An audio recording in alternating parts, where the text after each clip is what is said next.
himself getting passed by multiple cars, as I mentioned earlier on. So Nurov in a very precarious situation, but he often finds himself in these places. He doesn't qualify as well as he races. Up front, they are getting with Lee Aberdeen and Luca Varani, not very far apart at all here. But I just want to see how Alistair Haig deals with Marcello Kessler coming around the old hairpin.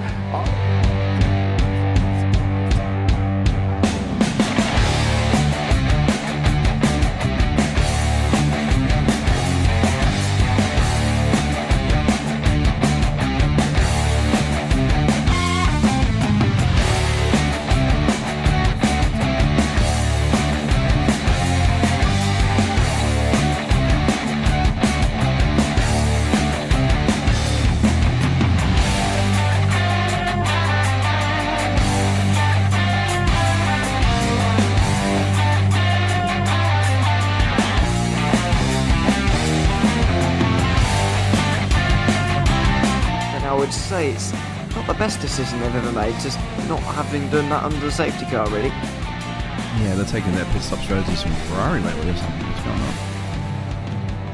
going on? In turn one, just too much gas on them, too much feet on the loud pedal, and unfortunately he's dropped him all the way down the order. But Philip Hammer is out in front by an 8.91 seconds.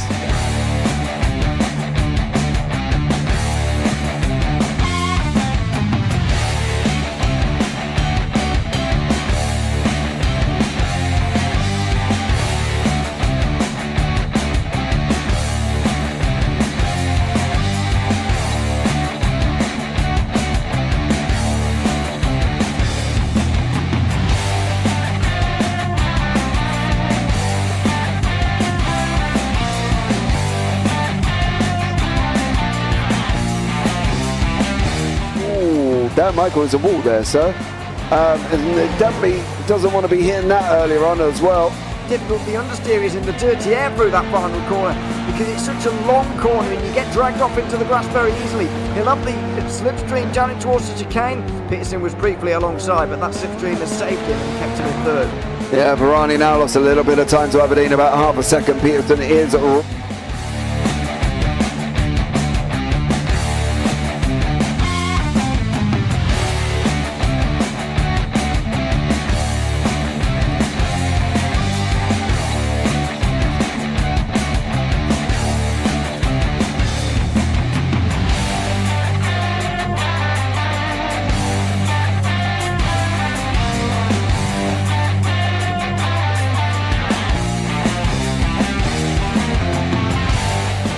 Pike's pushed Morton forward up ahead. He's got out of line. Is now Pike going to have a go at Werrell? Don't push him off. He's in the championship fight. Jack Werrell chasing down Carl Jacklin. Further down, Rob Williams and Chris Barnes. Sensational run outside line now though for the heavy braking zone. Around the outside goes the Audi R8. Look how much Miller's caught back into play. Exactly. Miller's still such up. He's up on second and change. All of a sudden Miller's back in play.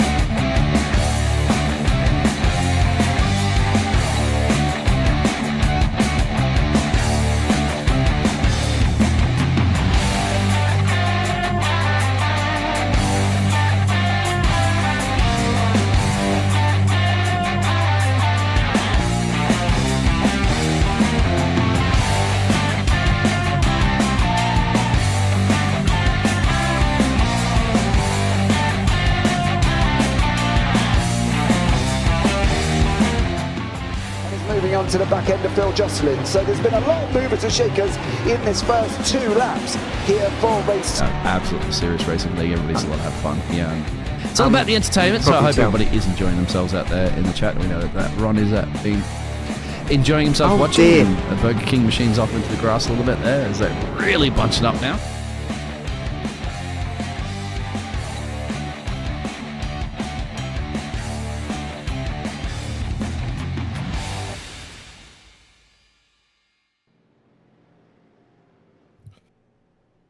Good evening and welcome, ladies and gentlemen, to round number 3 of the Premier Endurance League Gamer Gear Direct Australian GT3 Endurance Championships. Round number 3 coming to you live from the Motorsport Arena, Oschersleben.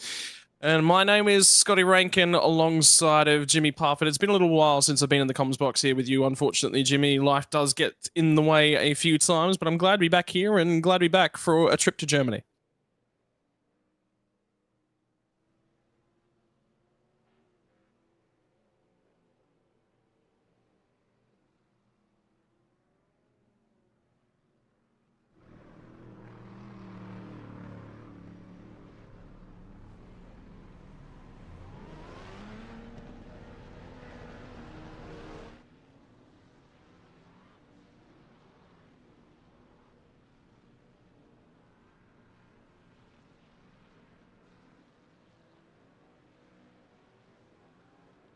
I think one of the biggest challenges when you come to this circuit is the size of the grid that we certainly have. A little bit of a narrow circuit. I don't necessarily think that it works all that well with cars that have a lot of ABS and traction control. It's one of those circuits that when you pinch a brake, the risk of running very, very wide is very high, and then that's sort of how the moves are set up. It's lovely, actually, not too bad track to go racing in Porsche Cup cars for all of those risks. Toyota 86 is phenomenal style of racing, but yeah, it's going to be a difficult one here tonight. I think GT3 racing doesn't necessarily mesh well with it. No. What that does do for us, though, is it opens up necessarily the strategy options. That does mean that fuel saving and being able to keep somebody behind you, that's actually a potential from the strategy.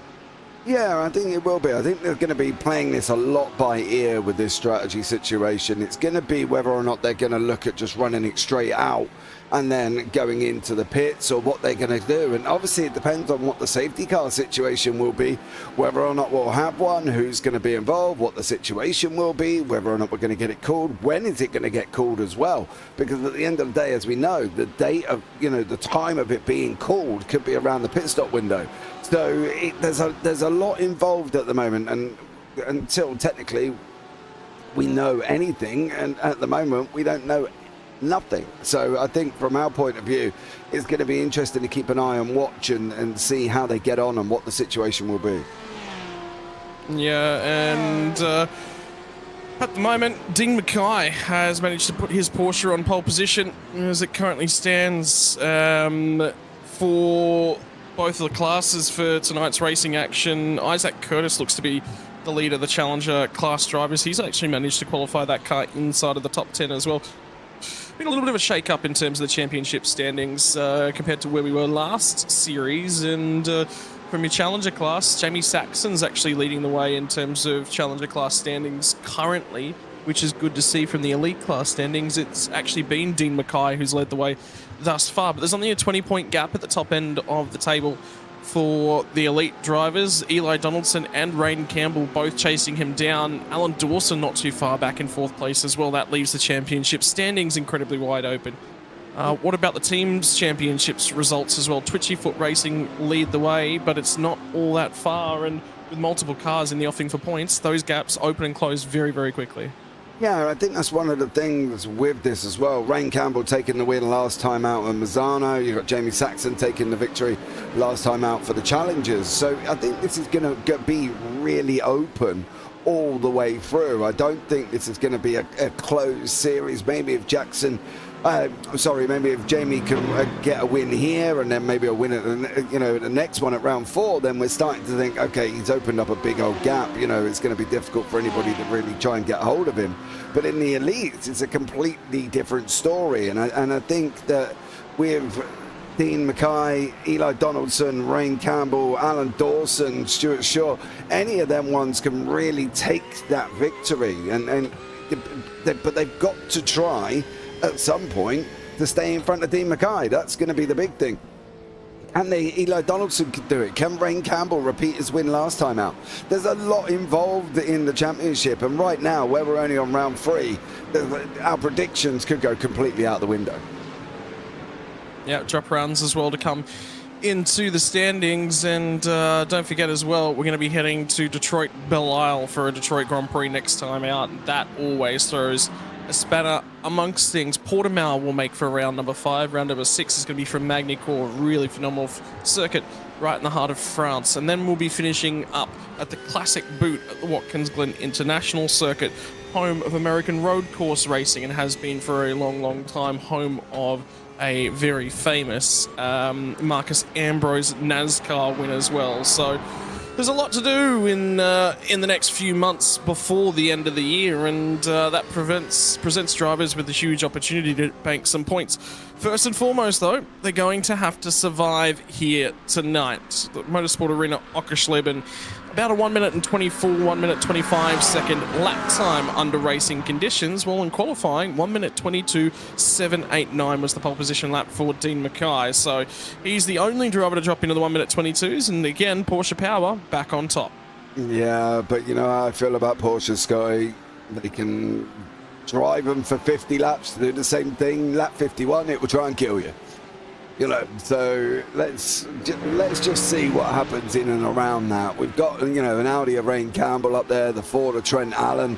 Then we've got a couple of Porsches, a few Ferraris, a couple of more Audis. The McLaren's up there, leading McLaren of Dave Roberts at the moment for FRG. He's in 12th overall in the warm-up, so we'll have to see how he gets on and what the situation is going to be with the new McLaren. It looks a lovely car. I haven't driven the machine as of yet within iRacing, but it definitely does look gorgeous. Yeah, I mean, late debut as well, of coming right at the end of week 13. You know, not in the early phases of things, means that it's probably had a little bit less testing time, a little bit less opportunity for the drivers to get behind the wheel of it. Dave Roberts jumping on board to have a crack. I'll actually be commentating with Dave Roberts tomorrow night on the Australian Formula 4 series as well, so it's good to see him behind the wheel in the FRG McLaren, and good to see him jumping out of the commentary box and getting an opportunity to get behind the wheel as well. So it's all to do for the drivers. We bid adieu to the previous generation of the McLaren. It's onwards and upwards with the latest and greatest in sim racing. Latest and greatest sim racing affiliations, effectively. I mean, it's been really, really well supported across in IMSA this season as well, and the McLaren branding. It's always growing right around the world. Yeah, absolutely. And I think the more they're bringing in, you know, the more we're seeing. Don't get me wrong, I'm sure there's probably people out there raging and ranting the fact that we've got another GT3 and they want to see more a variation of new cars that are out currently at the moment, especially TCRs, you know. But at the end of the day, this is what we've got and this is what these guys are dealing with. And I think they've just got to kind of say, okay, fair one, we've got another GT3, but please, next season, can we get some new TCRs or something like that? I mean, I guess the biggest thing is trying to get the entire roster of the GT3s on, which, I mean, they're as close as they're going to get at the moment. Pole position time is now, like we said, Dean Mackay is going to be from the top end of the field. Starting off alongside of him will be Stuart Shaw. Trent Allen and Rain Campbell are going to make up row number 2. Daniel Magri from Tommy Wallace are going to be on row number 3. Row number 4, Glenn Arnott and Isaac Curtis will be alongside of him. Like we mentioned, first of the Challenger class drivers. Phenomenal qualifying effort for the Porsche driver there. Owen Coleman a little bit further back than he necessarily would have liked. James Mason will be alongside of him, rounding out the 10. Outside the 10, we're going to be looking at Sam Chapman and Vinny Nguyen. From there back, we'll have Eli Donaldson and Richard Mayer. The next of the Challenger class drivers is going to be on the next row. Alongside of Alan Dawson is Mitchell Hobbs. Daniel Finney out of 17th, and Andrew Dutch not happy with his qualifying all the way down at 18th. Adam Jepson and Matthew Scholes out of 19th and 20th, rounding out our top 20. Rue Koistra and Alfonso Latella, the first of the cars outside of there. Nick Bottrell and Eric Fenson are going to be 23rd and 24th. We'll throw it over the page. Third place in Challenger class, Benjamin Brook from Jamie Saxon. Saxon leading the way at this point in time. Dave Roberts in that new McLaren we were just having a look at, off alongside of Greg Brooks all the way back in 28th. 29th is going to be Adrian Gretsch. Brock Kadai will be out of 30th, and then we get back outside the 30 to Mark Foster, which is where we start to see the bulk of our Challenger class drivers. Martin Hallinan and Jesse McMenamin are going to be from there on back, 17th row of the grid. We'll have Dean Hunt on it, alongside of him. Ricky Provenzali was not very happy. I was actually having a quick chat with him just before the stream. Not happy, couldn't get the car dialed in, not driving the way that he necessarily wants today.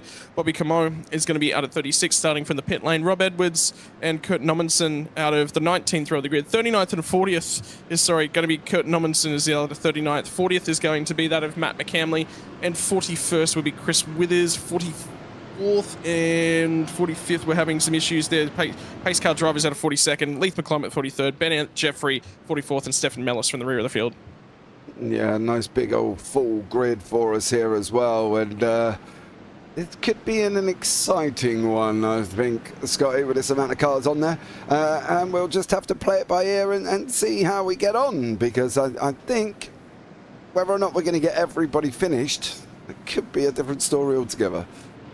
I think more than 40 cars on this track is a challenge. That is a big, big challenge, and that'll be something we ask the drivers. Minute 24 seconds means effectively when they spread out, you're going to have one car about every 2 seconds on racetrack. So, yeah, there's going to be lap traffic will be a big part of the race at the tail end. Yeah, absolutely. And back markers are back markers, right? And you've just got to make use of them and get through and hopefully for the best and not cause any dramas, which is what we don't want to see. Well, we are on the run down the back straightaway. You can see the tyre warming kicking off in the background. And these guys are getting excited, getting ready for a race start. It's going to be 2 hours worth of racing action to come in just a few moments when we see that green flag set to fly. And having a look up and down the field, JP, at this point in time, anyone that you're sort of sitting here and going, yeah, look, I'll probably take a favourite on him here tonight? I'd love to see Glenn Arnott go up, because I think, obviously, seeing how he gets on in the new McLaren, I think, to be honest, Isaac Curtis looks very, very quick, but we're just about to go green. Yeah, indeed we are. They're running out of the final corner and they're all going to go green, and look at them fall wide before we even get to the start-finish line. It's starting of round number 3 for Premier Endurance League on the back half of 2024. Ladies and gentlemen, settle yourself down in for 2 hours worth of racing action for Motorsport Arena Oschersleben. They're down through 1, they're down through 2. And now it's the short shoot on the run down to turn 3. Keeping these cars balanced and in position is going to be difficult. And Ryan Campbell was the big winner. He slotted himself from 4th on the grid up to 3rd and still looking to climb. Dan Magri's managed to grab a spot as well. Stuart Shaw, out of all that, the big loser from 2nd, back down to about 6th. Yeah, Stuart Shaw lost 4 places on that start there, did not manage to get that off the line, and then he was just kind of all out of sorts in the middle of it, unfortunately for the Porsche driver. Glenn Arnott not up any positions, is where he was. Of course, Dean McKay got the jump straight at the beginning as well. He left him standing and did an absolute epic run, and he was gone already. So it's now everybody catching up, and somebody's off in the background. Yeah, there's 2 cars off in the background, one of the Ferraris and one of the BMWs as well. So spinning out in the background, not necessarily started the way that they would have liked. And Dean Mackay has gotten out there, and I think it might be actually Jimmy Middleton who's already in it. There's quite a few, I think.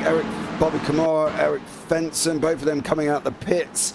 They've obviously been rather slow, but here's obviously Jimmy in that black Mustang there. And, catches it. Did he catch anybody else? Oh, yes. Oh, that was Matt McCamley in there as well, unfortunately for Matt. So Jimmy, yeah, safety car is in the pits. Now, whether or not he's going to be out on track, I can tell you, has now just been deployed. So they're just calling that one. They were just waiting for them to group up. They're having a little bit of a look. And unfortunately for Jimmy Middleton, is still parked up on the side of the road. I was still trying to get a tracker going of who it was that maybe spun around. And then Dawson's tumbled from 15th on the grid all the way back down to 36. And I think it might have been him and James Mason. Yeah, it was. Mason was the BMW. Yeah. That we did see tumbling through the order. That was the 2 cars off in the gravel trap at the kink heading onto the back straight. It's been a bit of a little bit of a chaotic start on there, isn't it, really? And I think now they've just got to kind of make sure they can get the cars and get it up and running. There is the safety car. Should be coming around to pick them up very, very shortly there as well. Rain Campbell, Rankin needs sleep, he said in YouTube chat. Well, yeah, we are aware of that. On that one was Sean Bonici. Let's go, boys. And Trent Deeves in YouTube chat. Jetson will crash out first lap. Wow. No. No, he's actually doing okay. He's actually gained a spot in the first lap, so you take what you can get sometimes. Yeah, definitely. You grab what you can, can't you, at the end of the day? There is the printracer.net safety car there as well. You can go and check them out at printracer.net, funny enough. So go and have a look at that, and that'd be absolutely amazing as they're coming around now. There's the leaders, and they're going to start picking them up very, very shortly. Indeed they are, and we'll try and get this one out of the way very, very quickly. Everyone's already formed up, so I think it may only be the 1 lap under safety car here. But for Dean Mackay, I might take a few fuel question marks just out of the race. Alternatively, could put them back in. Yeah, I think they're going to see what they've got to do, haven't they, really, Scotty? They've got to see whether or not they're going to fuel save all the way round, what the situation's going to be. Are they going to be lifting and coasting? You know, keep it in a high gear, rev it, let it go again, you know, and let it roll. So, yeah, it could be an interesting one. Yeah, it won't be easy. And,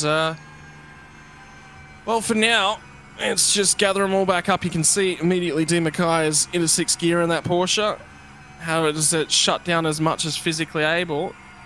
And from memory, they actually took away the engine mappings out of most of these cars. They used to have a safety car mapping, actually, so, but I just don't think they do anymore to save that little bit of extra fuel. Has it still got the ability to clutch in? No, I think they've taken that one away as well. I'm just having a look. There's throttle shaping on the Mustang, but there's no no engine map. Oh, They used to have multiple different engine maps for all the cars where you'd just be able to put it into safety car mode, basically shut it down, very, very little fuel. Yeah, you can see Rain Campbell's in 5th, Allen's in 4th, Magri's in 6th, Wallace in 6th, Shuey Shaw's in 6th, Gled Arnott is in 4th, Isaac Curtis in 6th. So they're all at it all the way through the field at the moment. Yeah, every opportunity to save fuel. Oh, yeah. Take it if you can get it, mate, because to be honest, it don't come by very often. So, yeah, grab it and save as much as you possibly can. What has gone on towards the back end of the field? Oh, they're just all very, very slow at the moment. Very slow.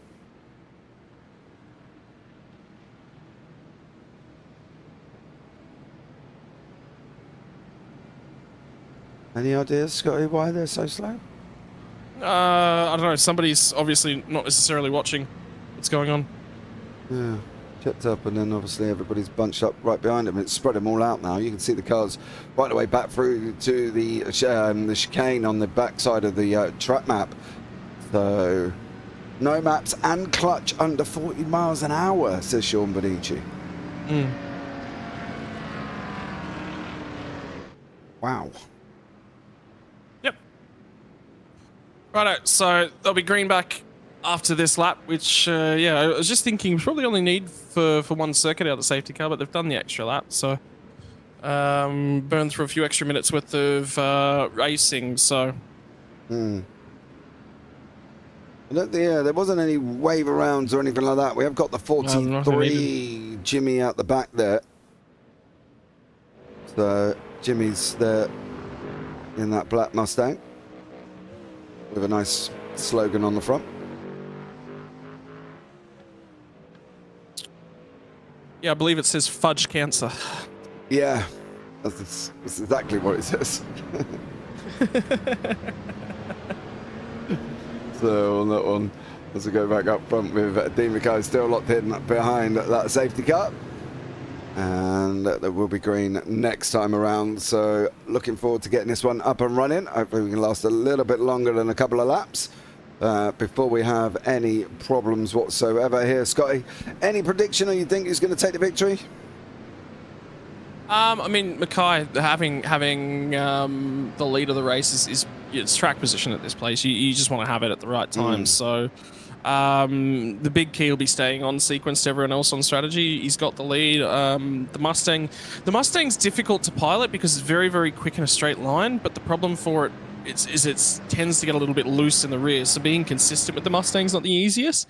You can't really show the straight line speed of the Mustang anywhere around here. So it's basically going to come down to qualifying. You needed to have a good qualifying set, needed to have the good lap. He's done that. So, yeah, Dean Mackay's pretty much going to be the driver to beat all night long. I don't know. I do like Rain Campbell in that Audi. You know what it is about that?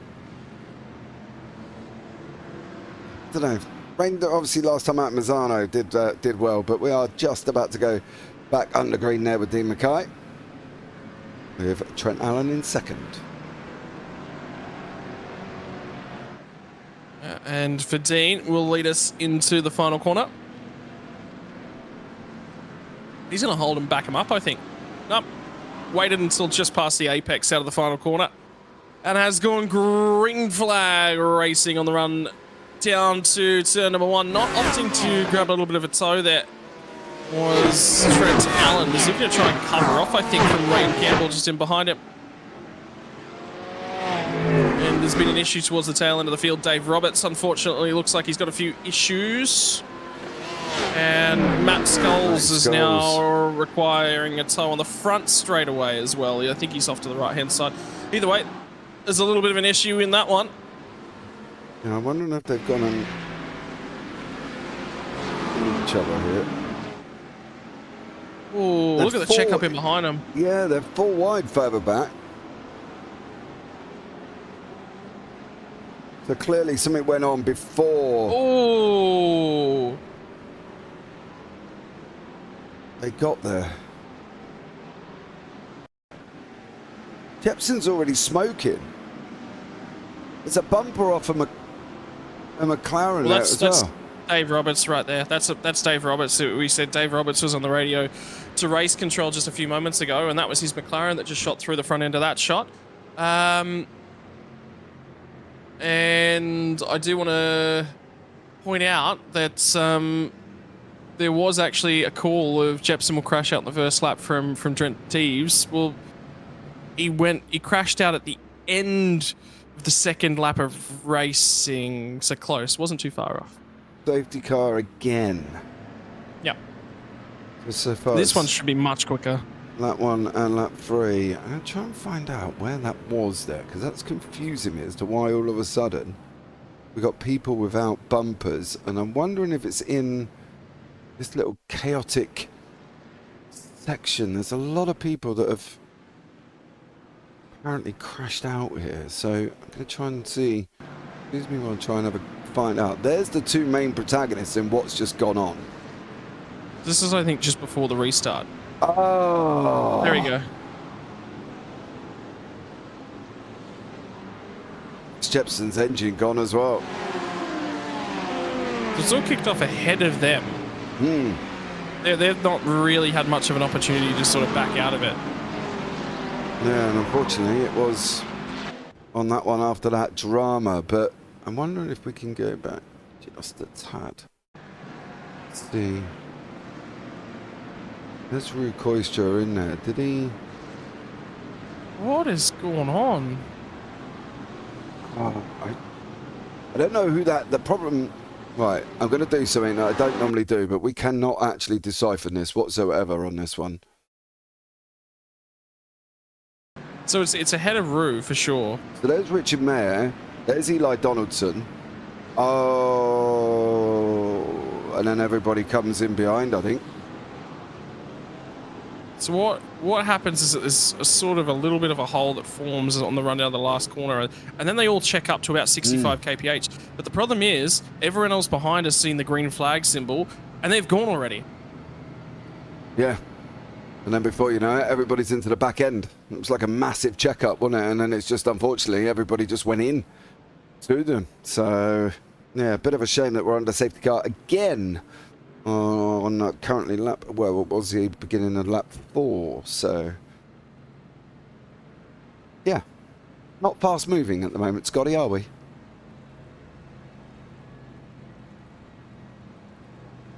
think it's Sam Chapman that's triggered all of that. Is it? Because all of a sudden he just wipes off like 20 Ks in the safety car queue. See if we can pick up on Sam before. It's Isaac Curtis. It's Isaac Curtis. It's potentially just ahead of him. It's somebody right around between Isaac Curtis.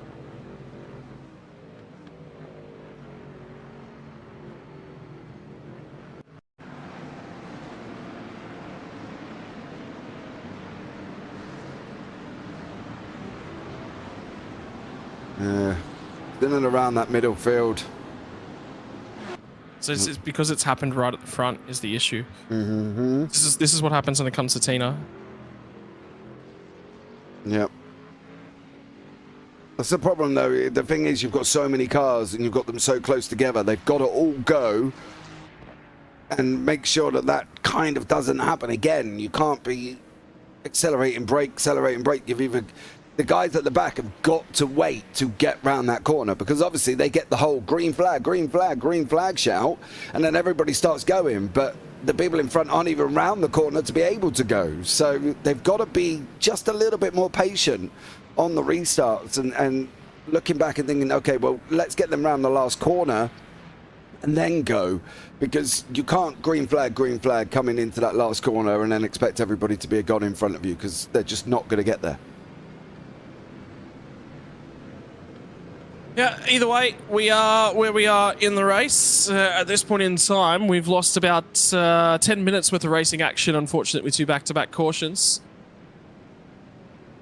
And we'll see how this one goes. And one of the biggest issues is getting people to maintain speed on safety car restarts. That's sort of what we'll be looking for. In the meantime, looking towards those pit windows, this is going to extend them quite a long way out because we've burned very little fuel here. Tyres are going to be incredibly cold as well. Well, yeah, they've got to make sure that at the moment they haven't kind of burnt a lot, have they? If you know, they would have burnt a couple of laps and that's about it. But they've got to be aware that, you know, they've got to still got 70% fuel. They should be able to go to the top of the hour at least. Can they extend it further to make it a one-stop?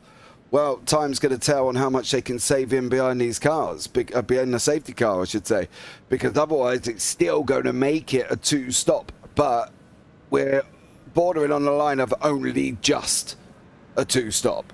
So it's going to be very touch and go on whether or not somebody can get there in one. And of course, let's hope none of them run out of fuel. Yeah, well, there's going to be a lot of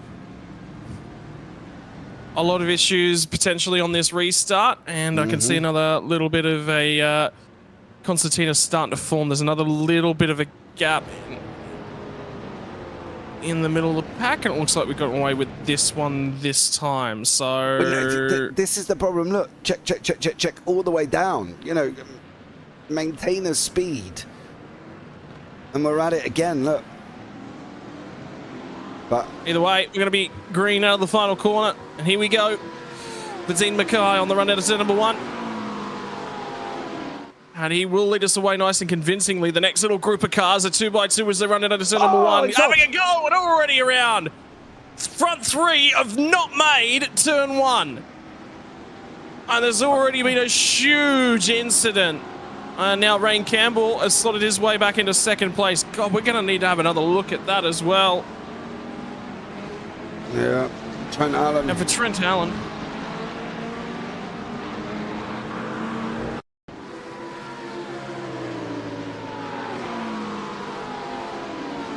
Did he come across his nose on the exit? He doesn't make the apex. He misses the curbing. You've got to be on the curbing when you tip into turn 1. So, yeah, unfortunately he's in, but Dean Mackay benefited from that. 1.9 seconds out in front at the moment. Rain Campbell in second. Tommy Wallace in third. Stewie Shaw in there as well. Isaac Curtis doing a great job. Game positions, but he hasn't really overtaken anybody, but he's up 2 spots, sitting in 6th overall in the Challenger class. So, great job from these guys. And Isaac Curtis doing well at the head of the Challenger. 2.1 seconds ahead of his nearest rival. Yeah, and the Challenger class is going to be an interesting one for Isaac Curtis. Things have gone okay. He's managed to survive through the opening couple stands, sixth place on the road at the moment. There's a huge opportunity for him to put a whole bank of points together. Mitchell Hobbs has cut his way through the field, sits 12th on the road, and that Ferrari as well. So, Leah, like you said, doing a phenomenal job as it currently stands. 25.992 from Benjamin Brook puts him to the fastest lap of the race. For Challenger class at the moment. But in the meantime, Mackay's going to lead them away, and that's what it's about. Yeah, he's doing a great job out in front. You can see on the left-hand side there, 125.318 from Dean Mackay, fastest lap of the race. Rain Campbell's in second place with Tommy Wallace still chasing him down in third.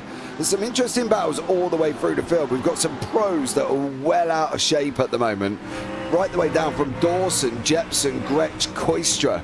Now they're sitting down in 33rd, 4th, 5th and 6th respectively, of course, but they're well out of where they would normally be. They're down 15, 19, 16, 17, 7 and 18 places. So they've lost a big old bunch at the beginning of this race. So you're going to see it on the left-hand side there. So they're going to be looking at coming through as well. And it looks like Isaac Curtis, unfortunately... Stay, you're going to get... Oh. Well, I mean, where were supposed to go? The car behind just basically drove nearly back into him, and another Porsche's gone around in the background. The Frog Leap Juice Machine, I think that might have been Tina Hunt, who was just facing in the wrong direction. Where did you go off, Mr. Curtis? Because you're not showing up. You went off here. So there's Benjamin Brook going off. Tell you what, he might have got a little help. Brook definitely got help. Loose. Yeah, but he was trying to avoid Curtis, wasn't he? Well, Curtis got helped around. I think it might have been Owen Coleman maybe that turned him.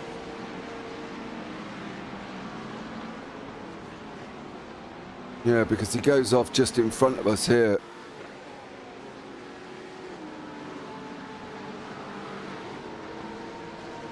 But anyway, is what it is for the meantime. But Brock trying to dodge the incident, unfortunately does see it and manages to avoid it. But yeah, unfortunately for James Mason, didn't quite read the situation all that well. Either way, that'll be looked at, I'm sure.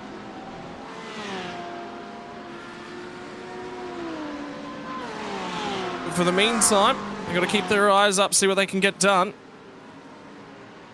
Yeah, Stewie Shaw's sitting in fourth, down 2 places, chasing down Tommy Wallace in front. Glenn Arnott tucked in right behind him there currently as well. The overalls you can see on the left-hand side, there's a lot of people in and around in each other. Vinny and Guyon, Eli Donaldson, Sam Chapman, all in this mix as well. Sam in that Porsche, Eli in the Audi, and Vinny in the Porsche behind him. So it's going to be interesting to see how these guys get on and start making their way through the field as they're coming into the left-hander now before they're going on to that long right-hander. Scotty, I think at the end of the day, it's going to be interesting to see what they do now. Are they going to be pushing for positions? Are they going to be pushing to try and make up as many spots as possible before the pit stop window? Now they've saved a good old bunch of fuel at the beginning of this race. It's going to be really, really interesting. We're going to be on bordering line touch or go on one stop, I think, and it'd be dependent on who's going to be brave enough to try and save fuel throughout the race. I think that is really interesting to note as well is the amount of guys with slowdown penalties as they come through into that back sector. You can cut the chicane before you come into the back straight and pick yourself up a slowdown penalty, and Sam Chapman and Richard Mayer both picked one up on that lap. They're right next to each other on the road. Well, that has allowed Vinny Nguyen to slip on through in the Frog Leap Porsche. So he's at least picked up a spot. Yeah, sitting in 8th at the moment, Donaldson and Chapman there in behind. You can see 2 wide further back.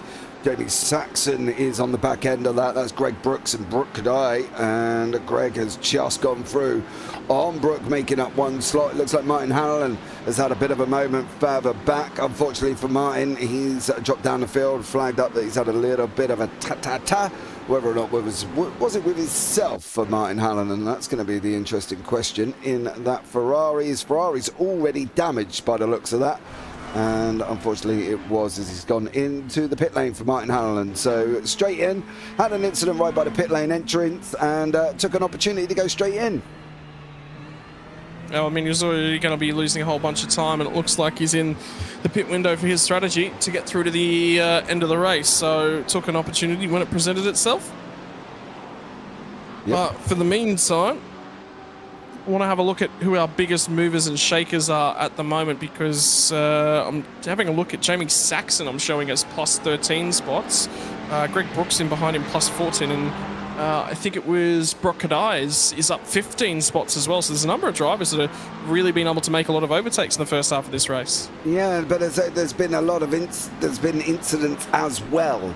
So it's whether or not we're looking that they've made up places on the racetrack as overtakes, or they've benefited from what's gone on in and around them. And I think probably the majority of it could be benefiting from what's gone on in and around them. But still, a good old gain there as well. You can see Ben Jeffries up 20 places Magri down 18, so everybody in and around where Dan Magri was, they would have gained places from that. So it's whether or not they're conditional race places, Scotty, or whether or not they've made them up due to the incidents and accidents that's gone in and around them.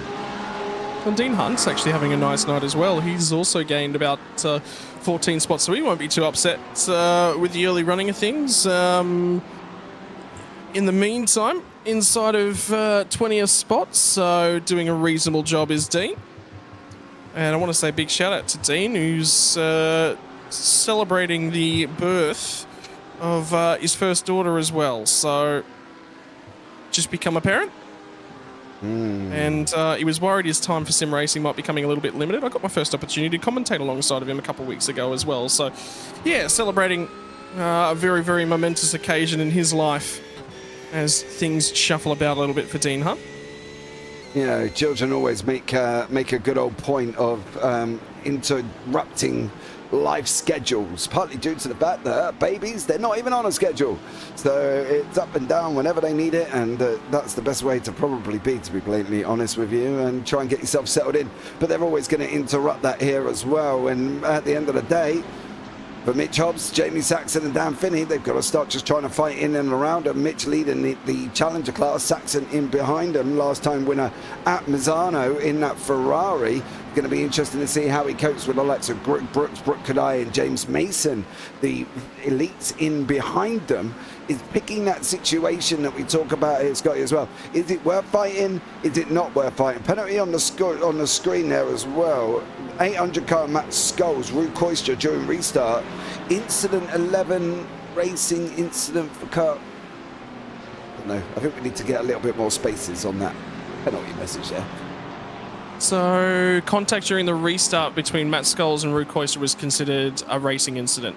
So, no further action is basically the call for that one. Dave Roberts and Jesse McMenamin on lap 2 was also ruled no further action. So, that's the only two incidents that I've sort of got that have been covered off at this point in time. But they're still going through and having a look at a few of them. There's one that's just popped up for Jimmy Middleton that he's called in as well. Yeah, I'm wondering if that was Jimmy all on his own, or was there somebody else involved in that? Whoa. Is he going to come back? Ah, he is, and then get dragged across the front of the 275 Audi. Unfortunately for Jimmy on that one, that Audi does look a little bit battered on there, as we try and find out who. Was it the 225?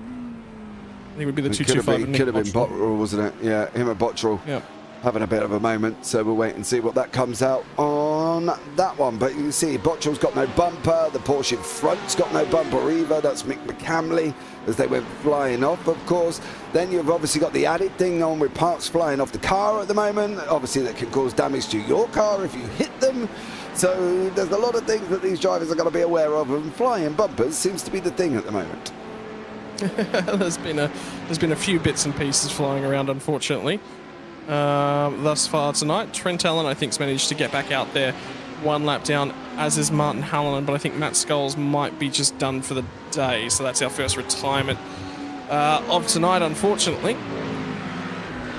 Yeah, I think Matt Scholes is out on that one. You can see there, Wayne Campbell causing instant drive-through penalty for car number 92, Wayne Campbell on lap 8, causing incident black 92 drive-through penalty for the 92 car. So basically, Wayne Campbell's got a drive-through penalty. Yeah, for Trent Allen, contact with Trent Allen. So that was an incident on the restart that we saw.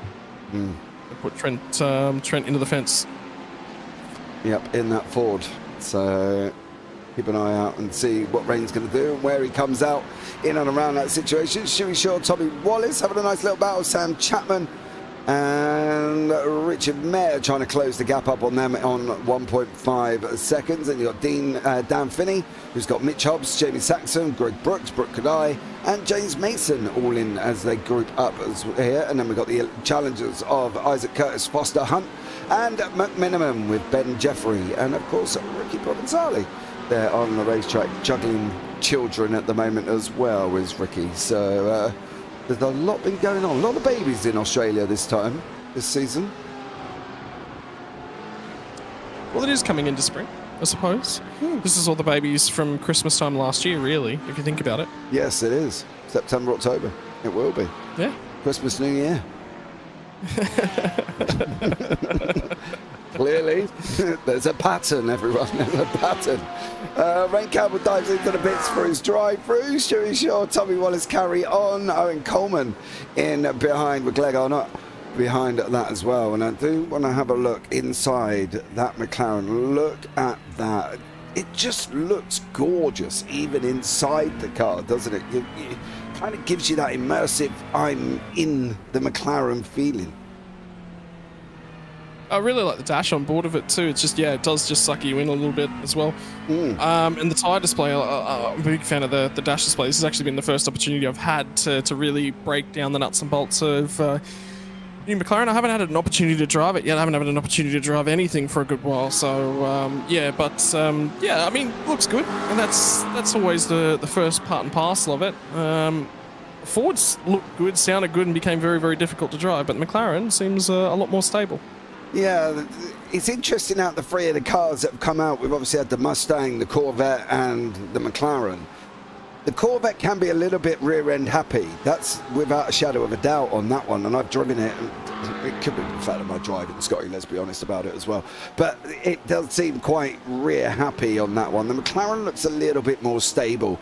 The Mustang is a little bit more kind of house-bricked on wheels, but it's got pace all day, but it's a little bit of a hairy, scary car in the corners. So they've all got their little overall perks and quirks, but I'd probably say that the new McLaren is probably the most stablest one out of all of them. Why was I not surprised? When presented with the two American cars and a British car, the Brit chooses the British car. Well, I can't help it. I knew exactly, as soon as we started talking about all three, I was like, you watch, you'll pick the British car. The thing is, it is, isn't it? I know. Come on, tell me any different. No, I'm not going to tell you any different. I don't think that you've picked the McLaren based upon those statistics, but I just said you watch. Yeah. I think you'd be honest with me. Look, I've got to be, having driven the Vet, having spoken to people in the Mustang, and not seeing what I've been seeing out of Corvettes and Mustangs coming from the McLaren in the races that I've commentated on, I've got to go with the McLaren. There's not a lot of other options that I've got there, Scotty, unfortunately. I just like that it does still backfire a little bit. That was the biggest thing about the old McLaren, was that we got flames shooting out the exhaust pipes. We do still have flames shooting from the pipes. They're just not as egregious as they previously were, and some will love it, some will hate it. I think the more fire, the better. But hey, I agree. It is what it is. I agree. I think the flaming your marshmallows out the back on the McLaren exhaust was just, it was absolutely amazing when you've seen it. So I think the more flames, the better. I'm in that one at the same time, to be honest with you. But James Mason sitting in the Brooke. Goes off track there, and Mason does manage to make it through. But Mason sitting in the old reliable almost, the BMW.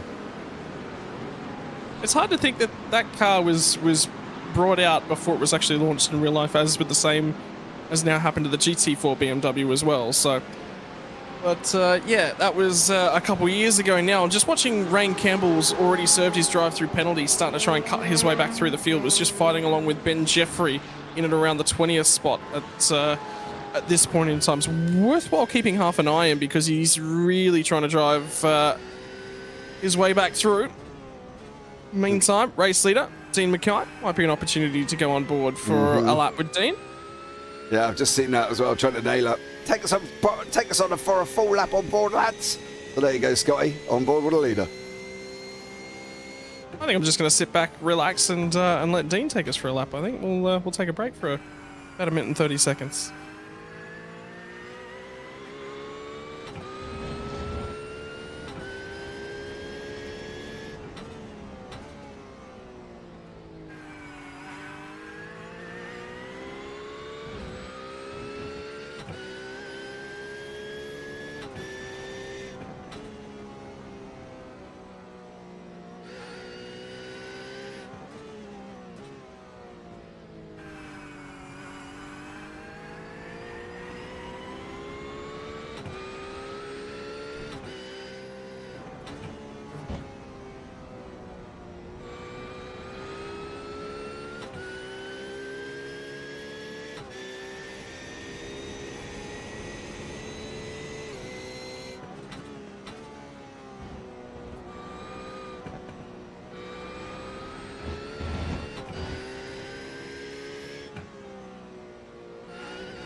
Well, we'll say thank you to Dean Mackay for taking us on board for a lap of Motorsports Arena Oschersleben.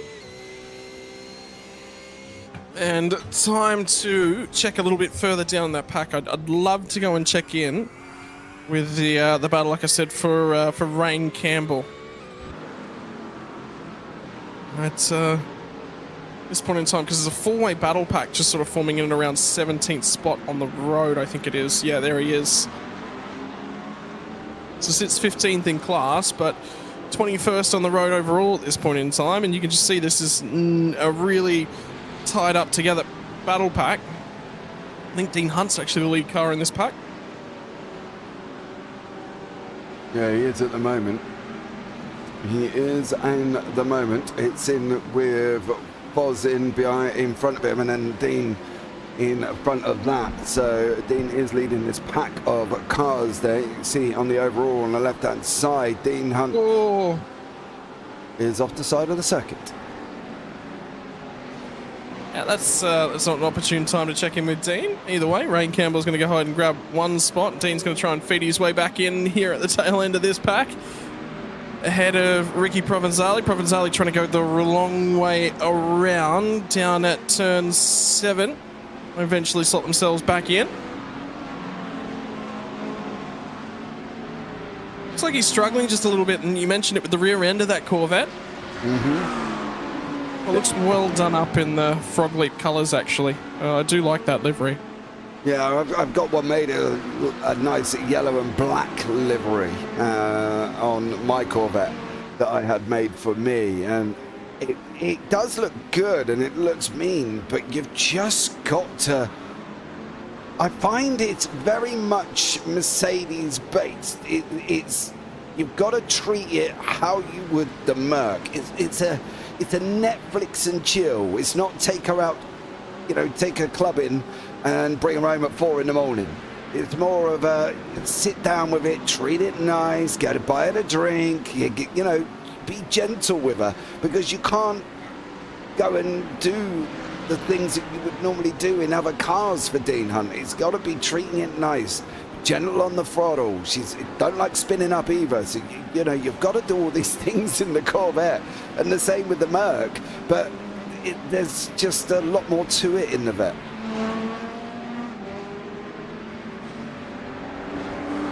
Well, for the meantime, he's lost a couple spots to sit outside 22nd on the road, but still doing reasonably well in class. Are you getting a recommendation for more dating advice, please, if you can, JP? Just be nice, boys. That's all you got to remember, is be nice.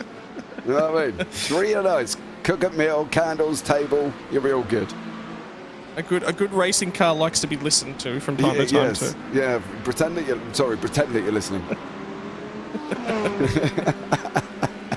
If you can actually listen, that's bonus points.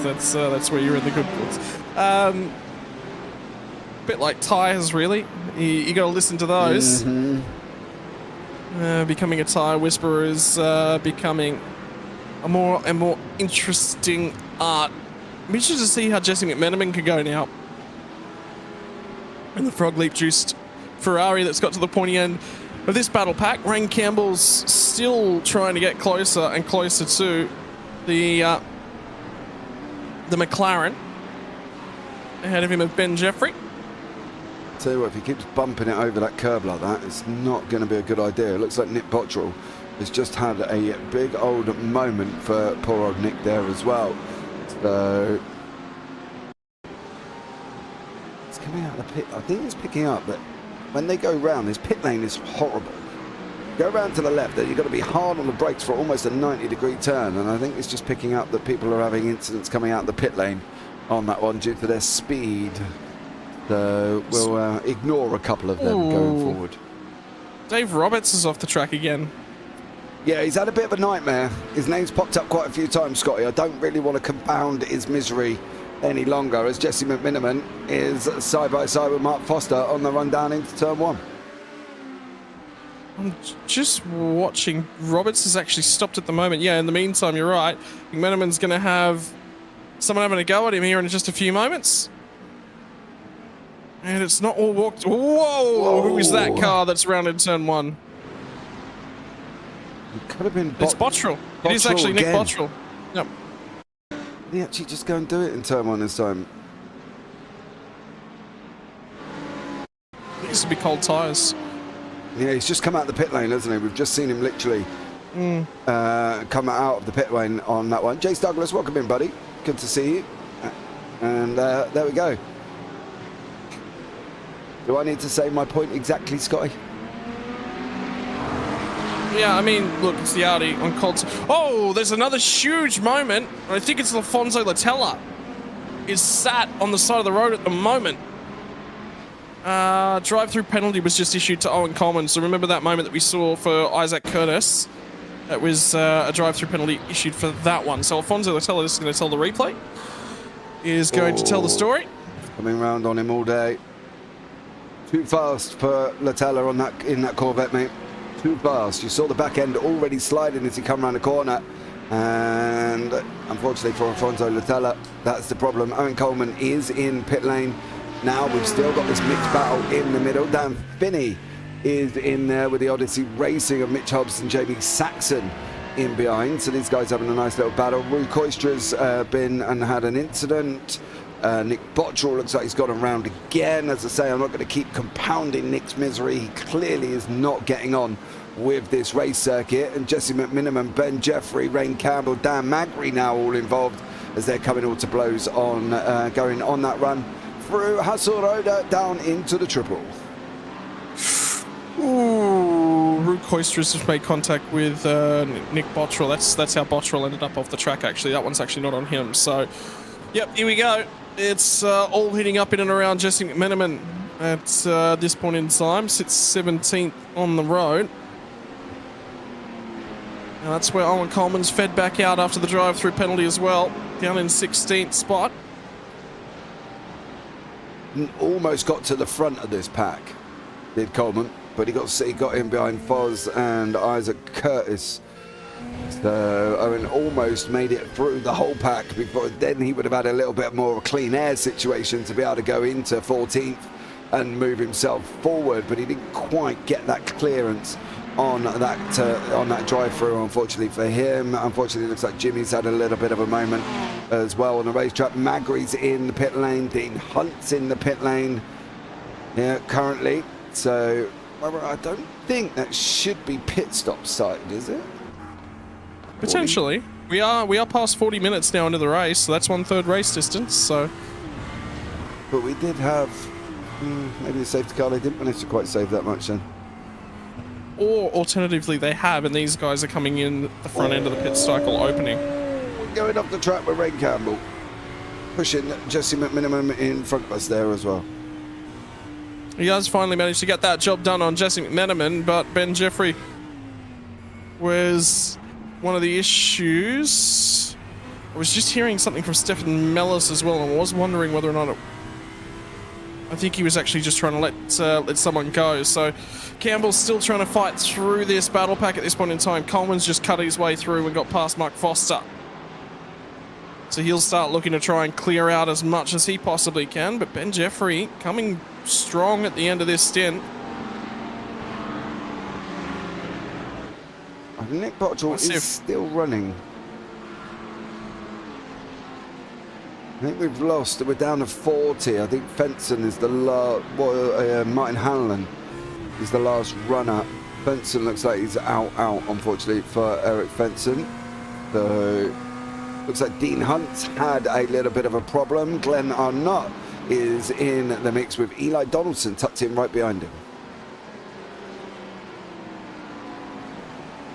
There's actually quite a few cars banked up in this one as well. They're all in behind lap traffic at Matt McCamley at the moment, which is where they're up to in terms of things. Martin Hallinan just come out in behind these guys as well. Yeah, a lot of action taking place. We've got Jeffrey's pack as well with Foz, Campbell, McMiniman, Provençali's now in there. Dutch has joined on to the end on that one. Andrew Dutch in that black Mustang as well. Martin Hallinan, Carline contact with Isaac Curtis. No further action on the screen at the bottom there from race control. Yeah, so There was 5-second penalty issued to Matt Skulls for contact with Nick Bottrell early on. Other than that, that's the drive-through penalty for Coleman.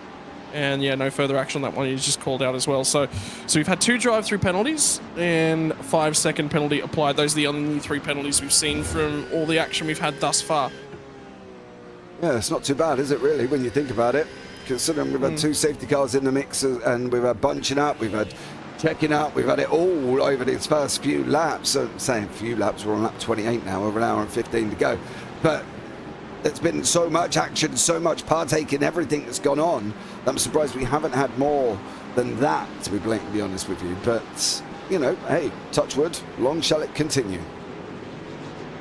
Yeah, that's the nature really of Oschersleben. It's so difficult to move down that when you get up and alongside, you sort of got to send it a little bit to try and make sure that you pull the move off, and it does create issues. You're going to see a few interesting things happen, I think, here with the strategy. I would say tyres are definitely needed.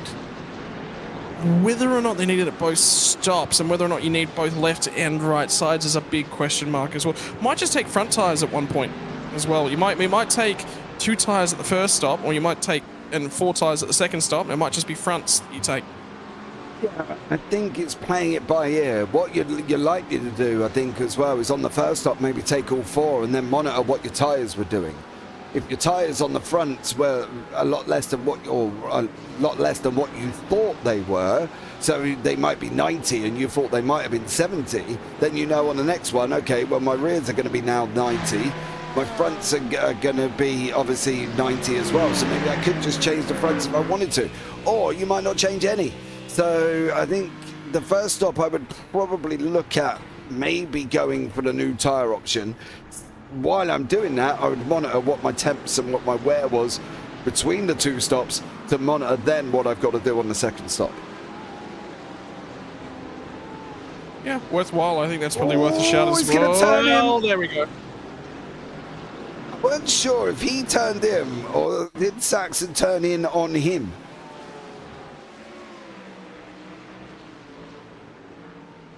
Oh. Wasn't really a hole there it wasn't far enough up. There's going to be checkups in behind him as well.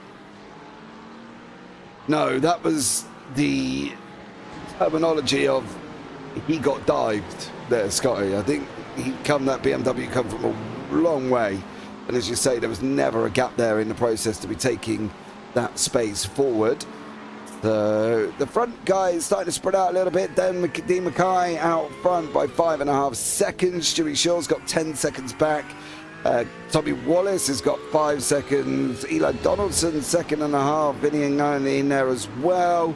And then James Mason is probably the closest battle, but we think there might be a penalty coming for contact with Jamie Saxon after the incident we've just seen on the screen as well. Stefan Mellis moving himself and removing himself from the problem, and as a back marker and as a blue flag there, removes himself out the way. See, that's how it can be done as a blue flag. Yeah, it's a good job. And carrying on as well. Unfortunately though, just keeping half an eye on Eli Donaldson as well, trying to keep with Glenn Arnott. More lap traffic sort of in the middle, in the mix at the moment. It's Dean Hunt. Now, one of the issues is that they're sort of just got to keep picking them off. And we said traffic was going to be a drama, it's going to be a concern. Well, pit strategy, it's also going to add its issues into as well. You can see the Eli Donaldson flashing Mr. Hunt frantically to try and remove him from the equation. Dean does make it through. Ooh. Not quite sure that Porsche should have been physically stopped to let them through on the racetrack. Might have been a little bit easier, you know, still rolling maybe.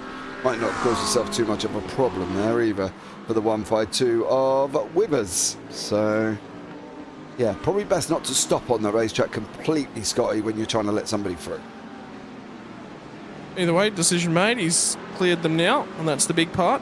He's going to have some more traffic to jump out of the way as well. Yeah. So he will do that now, and this pack is still continuing on as well. I think that's the problem when you start getting lapped. It's a constant in and out, isn't it? You start picking up the pace, then you get caught by another car. Start picking up the pace, then you get caught by another car.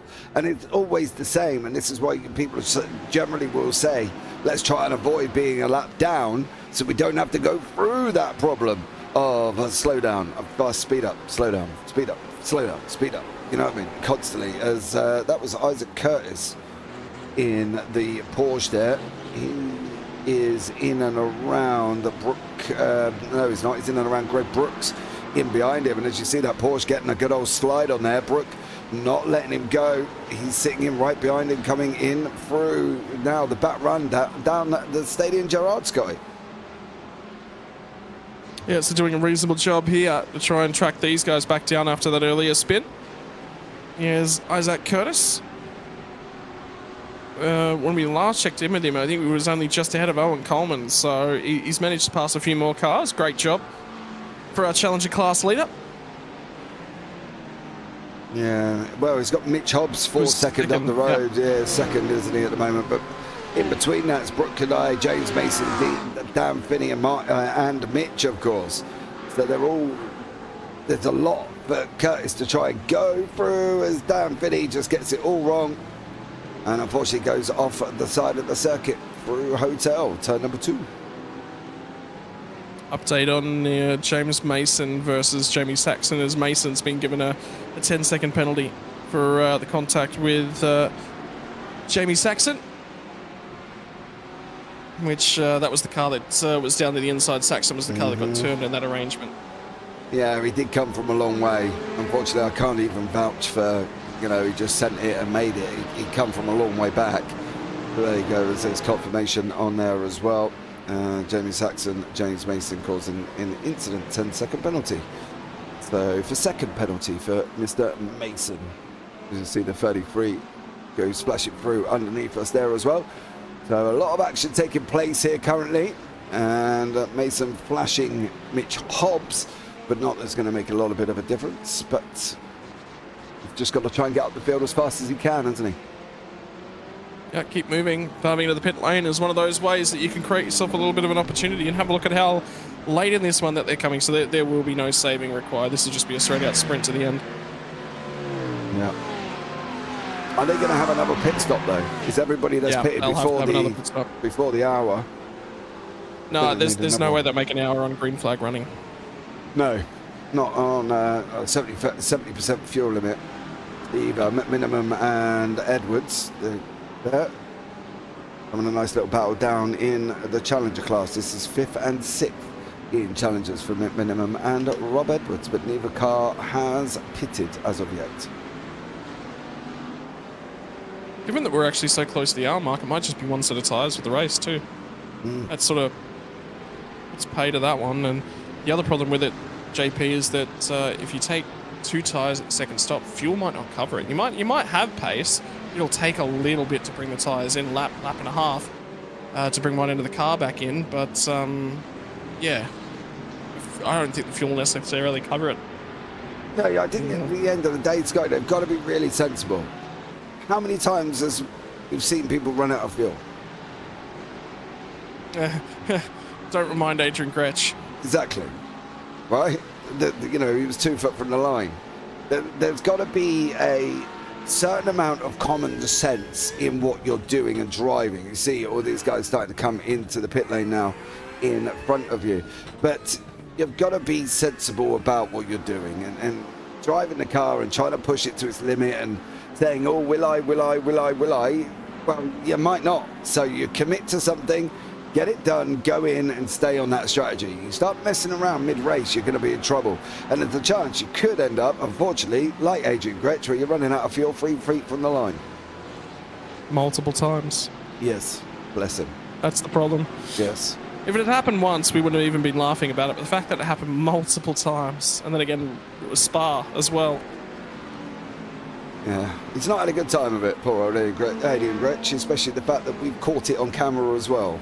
So, yeah, a lot of incidents and accidents going on, and for him, unfortunately. So, but you know, good to see he's still on the race circuit. Yeah, indeed. And drivers that are continuing to have good nights at the office.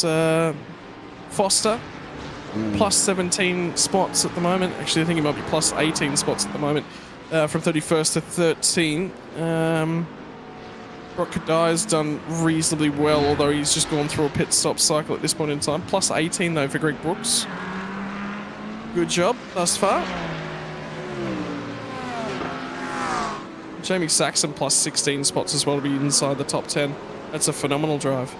Yeah, he's done a great job there as well. But as they stand at the moment in the elites, Dean Mackay would still be out in front by 110 points in that, and then in the Challenger, Jamie Saxon would be opening up a 160 point gap. So yeah, great job from them for the Challengers, and obviously Jamie Saxon and Isaac Curtis. And in the elites, Dean Mackay will be leading the way.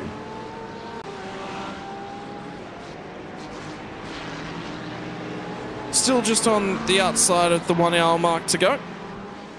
Hour and 4 minutes at this point in time. So we are coming up on halfway.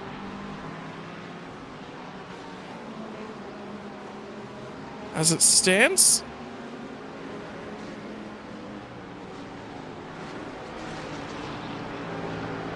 But, yeah, right now, I mean, Dean Mackay has managed to pull out that 5-second margin over Stu Shaw, but it's 15 seconds back to third on the road, which is Tommy Wallace at the moment. So there's not necessarily anyone that's been able to go with them thus far. Yeah, they're kind of going to be almost stuck there. The problem with Oschersleben is it's such a difficult circuit to overtake, Scotty. Do you know what I mean? And they've got to really look at how they're going to be able to do that and how they're going to do it. Are they going to be able to do it well? It is always difficult. It's always been the same at this circuit. So they've got to look at what they're going to be able to do, I think, and how they're going to be able to do it, and make sure they do it cleanly, because otherwise they're going to be in trouble. Yeah, and the other side of the coin is if you start to set up for an overtake and you can't get it done, how many spots do you lose as a result? Because that's always worthwhile keeping an eye on. Dean Mackay, race leader, is going to enter the pit lane. Stewie Shaw has just come and followed him down to the lane as well. So drivers are starting to make their way into the pit lane.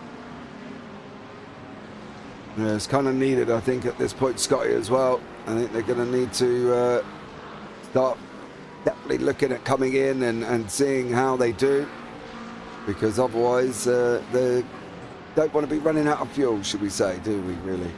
Let's be honest with you. Oh, we want to make it reasonably far into the race. I mean, the big thing with 70% worth of fuel is it's a guaranteed two-stopper. You can save some fuel. All you're doing is chopping time out of that final pit stop, which is relevant when you can't overtake, and you know that you just definitely can't overtake. You will save the fuel is the big key. Yeah, exactly, and that's the thing, isn't it? You know, you've got to look at the situations on what they've got on board themselves. You know, you need to make sure that you're going to have the fuel to get to the end, and you need to make sure that you can do it. So this is what this race is about, Scotty. This is what it's all about, is saving the fuel and making sure that they can get to the end of the race, and trying to minimize the intake that they've got to have over the second pit stop.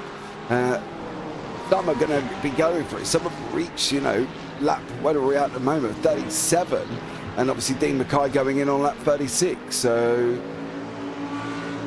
see how he gets on. But the fact that everyone else has continued on, there's a host of drivers continued on. Glenn Arnott was one of them, Sam Chapman, Greg Brooks. So these guys have actually done a really, really good job. The problem is we're still not at the hour mark, and Glenn Arnott's already entered the lane.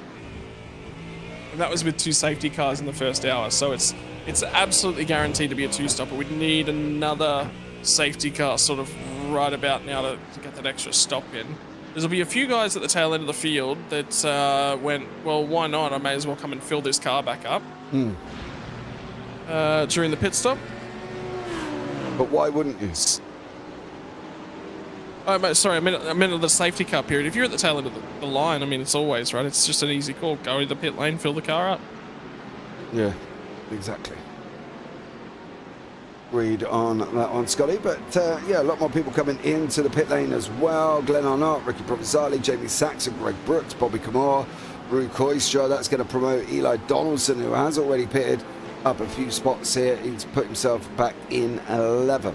So yeah, we'll have to give this a minute or so to jiggle out, I think, and jungle itself around on this one, Scotty, because I think at the end of the day, they're going to be up and down all over the place at the moment. So we'll have to see as well. And don't forget, our leader's not gone in either, Mr. Sam Chapman. He's very, very close now. I think he has gotten past the hour mark as Sam Chapman. He's going to keep going on as well. Yeah, and benefited there from the safety cars on that one at the same time. So depends on where Sam decides that he wants to go in. Probably should be in and around the next lap, I would have thought. Rain Campbell coming out right behind Brooke Kadai. So Rain, after his pit stop there, is in behind Brooke Kadai currently at the moment. So these guys having a great little ding dong a little bit further down. This is battle for 16th and 17th place. So great job from everybody, really. Scotty, what are you doing on this hour mark now? You've passed the hour, you've got your pit stops out of the way. You know, tell us what you're thinking about, what you're doing in the car. Just having a think mainly about track condition, where my tyres are at, and rethinking my brake bias. I tend to tinker with my brake bias throughout the stint, the way I drive the car, quite a lot throughout the stint. So, you know, if I'm in a Porsche, as the stint sort of wears on, I probably want to add a little bit more front bias just back to the car. It's difficult, isn't it? Because as the fuel burns out in the Porsche, all the weight's over the front end, and your weight ends up over the rear end. But the problem you've got is that it gets spicier in the rear as the run goes on. So you sort of want to balance that out by putting a little bit more heat in the front tyres if you possibly can. You change your braking just a little bit as well and how you apply things. But that's different car to car. So a few different little bits and pieces there. Like we said, the biggest marker, make sure that I made the hour mark. If I recognise that there was a fuel window in this race, and Sam Chapman's absolutely recognised that there's a fuel window in this race, he's gold. We get another safety car from here, he's not going to have to pit again. No. I think he'll make it on the one, but it really does depend on that. That's the difficult thing, isn't it? You're praying for something that you don't know will turn up. You know. Yeah, but he's committed to the strategy Rain already. Campbell. Oh, hit the curb, unfortunately for Rain. And went round. If you watch on his left side, he does end up hitting that curb. And then causes himself a massive load of drama as well for Rain. There's the sausage curb. And unfortunately unsettling the car. And around he goes for Rain Campbell. Not good for Rain at this moment in time. I do wonder whether or not that might have been just a cold tyre moment or a tyre Well, he hit temperature the sausage curve, didn't he? transition. Yeah, well, he hit the sausage curve, Scotty, and when you put, you know, a car up on three wheels and one of them's not gripping anything, it's going to be a problem when it lands. So, yeah, for Rain Campbell, oh, he stayed off that sausage curb. As Adrian Gretsch is in the pit lane on his way out. Sam Chapman is just coming into the pit lane for Sam Chapman. So he's gone over the hour mark. He's got 56 minutes remaining. That man needs a safety car, Scotty, to make sure he can get to the end. Oh, he's tight, but it's doable. It's doable from 56 minutes to home. And it's incredibly tight. You lose a lot of fuel around here. There's a lot of time spent off throttle, and you spin lifting and coasting into a whole bunch of the corners as well. So he's doing a reasonable job. Is first step of the imagination. If he can find another draft pack just to sort of sit with and just keep lifting and coasting on his run into the corners, well, he'll be doing quite all right. But he's going to need some help, I think. I just don't see him being able to make it without a little bit of help. Yeah, I think it's going to need to, but he's not even out of the pit lane at the moment. He's on his way out now, and there's no real group in and around him that he can tag on to. I don't know if he's going to... Is he going to come out in... Oh, he's still got the dodgy pit exit, though. That's the problem when it's that 90-degree right-hander. Is he going to come out? Can he come out behind Mason? No, he comes out slots in the middle, so that's all right. That's Ben Jeffries, Sam Chapman and James Mason. So being that middle car might not be too bad for him, Scotty. Yeah, now he's going to negotiate cold tyres if he's gone for a tyre swap. I would say that there was definitely 4 tyres thrown at this car, because at the point you're at, why not? That's absolutely the best move to go for. I mean, no, the Porsche don't like cold tyres, but what we can do is bring you up the currents on that one. That's the live sheet on the right hand side there, Scotty, of where they would be in the elites after this race if they stay where they are. So Dean Mackay, you can see, currently leading the way by 140 points. Yeah, so doing a phenomenal job, and the difficulty being for Dean Mackay, he's literally just dominating tonight, so he's got to make sure that he keeps himself focused, zeroed in on things. He's also extended that margin through the pit stop cycle as well. Yeah. You can see there, that's 140, but if you go into the Challenger class, massive gap.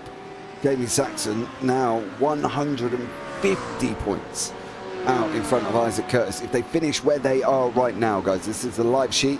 This is obviously for us being able to predict where they are. If they finished right where they are, right at this moment in time. So that'll at least keep us something to keep half an eye on as we get towards the tail end of this one. Well, that will make it easier in the final round, Scotty, won't it? Because the live sheet will tell us who's going to be. Yeah, it will. Yeah, it will. Just taking a look around, 3rd place on the road at the moment. Stewie Shaw, he's managed to make a couple overtakes, so he's moved his way back to 3rd. Who was that? Who was that? Might have been Roy Kush. No, not Rue. It might have been Dean Hunt on the grass there on the exit, and gee whiz, did he manage to hold it on that one. But that was going to be, yeah, very interesting situation there. Well, Dean Hunt's got some watching back to do, and I don't think he'll be necessarily all that happy with the way things are going, unfortunately, for him here tonight. But just going to try and keep himself in contention as it currently stands and keep circulating. It's been a troublesome old night. But yeah, points are on the table, and that means you've got to just keep pushing along. Yeah, and making sure you get some, if you can get some there. So for him, he's just got to make sure that he can get the points on the board and see how he gets on. But yeah, good, interesting race. And now this is kind of the middle section of a race, Scotty, where we put it in the analogy of, you know, Formula One, where you watch the first 10 races and first 10 laps, it's all good. Then you go and have your Sunday dinner, have a bit of a snooze, and then you wake up for the last 10 laps. And that's kind of where we're at the moment. You know, we're in that middle kind of section of the race where it's like people settling down, they're deciding now whether or not they're going to get to the end. Can they fuel save to the end? Can they not fuel save to the end? Can they, you know, move up positions? Where they're going to be on strategy? What they're going to do on tyres? And that's kind of where we're at in the race at the moment here. Just having a look at Sam Chapman, I think he's continued on with the fuel saving strategies as well. So I think he's trying to make it to the end of the race.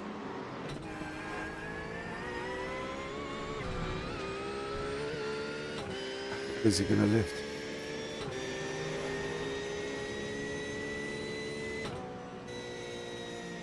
He is.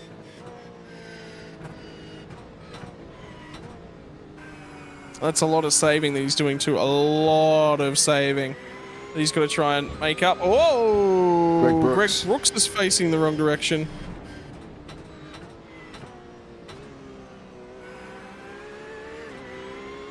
Can he make it, Scotty? I mean, if he can keep saving at this rate, I think he can. It's a lot of fuel to save. It's nothing short of miraculous if he can do it, but he's not even touching. He's not gaining spots where he is. So. Yeah.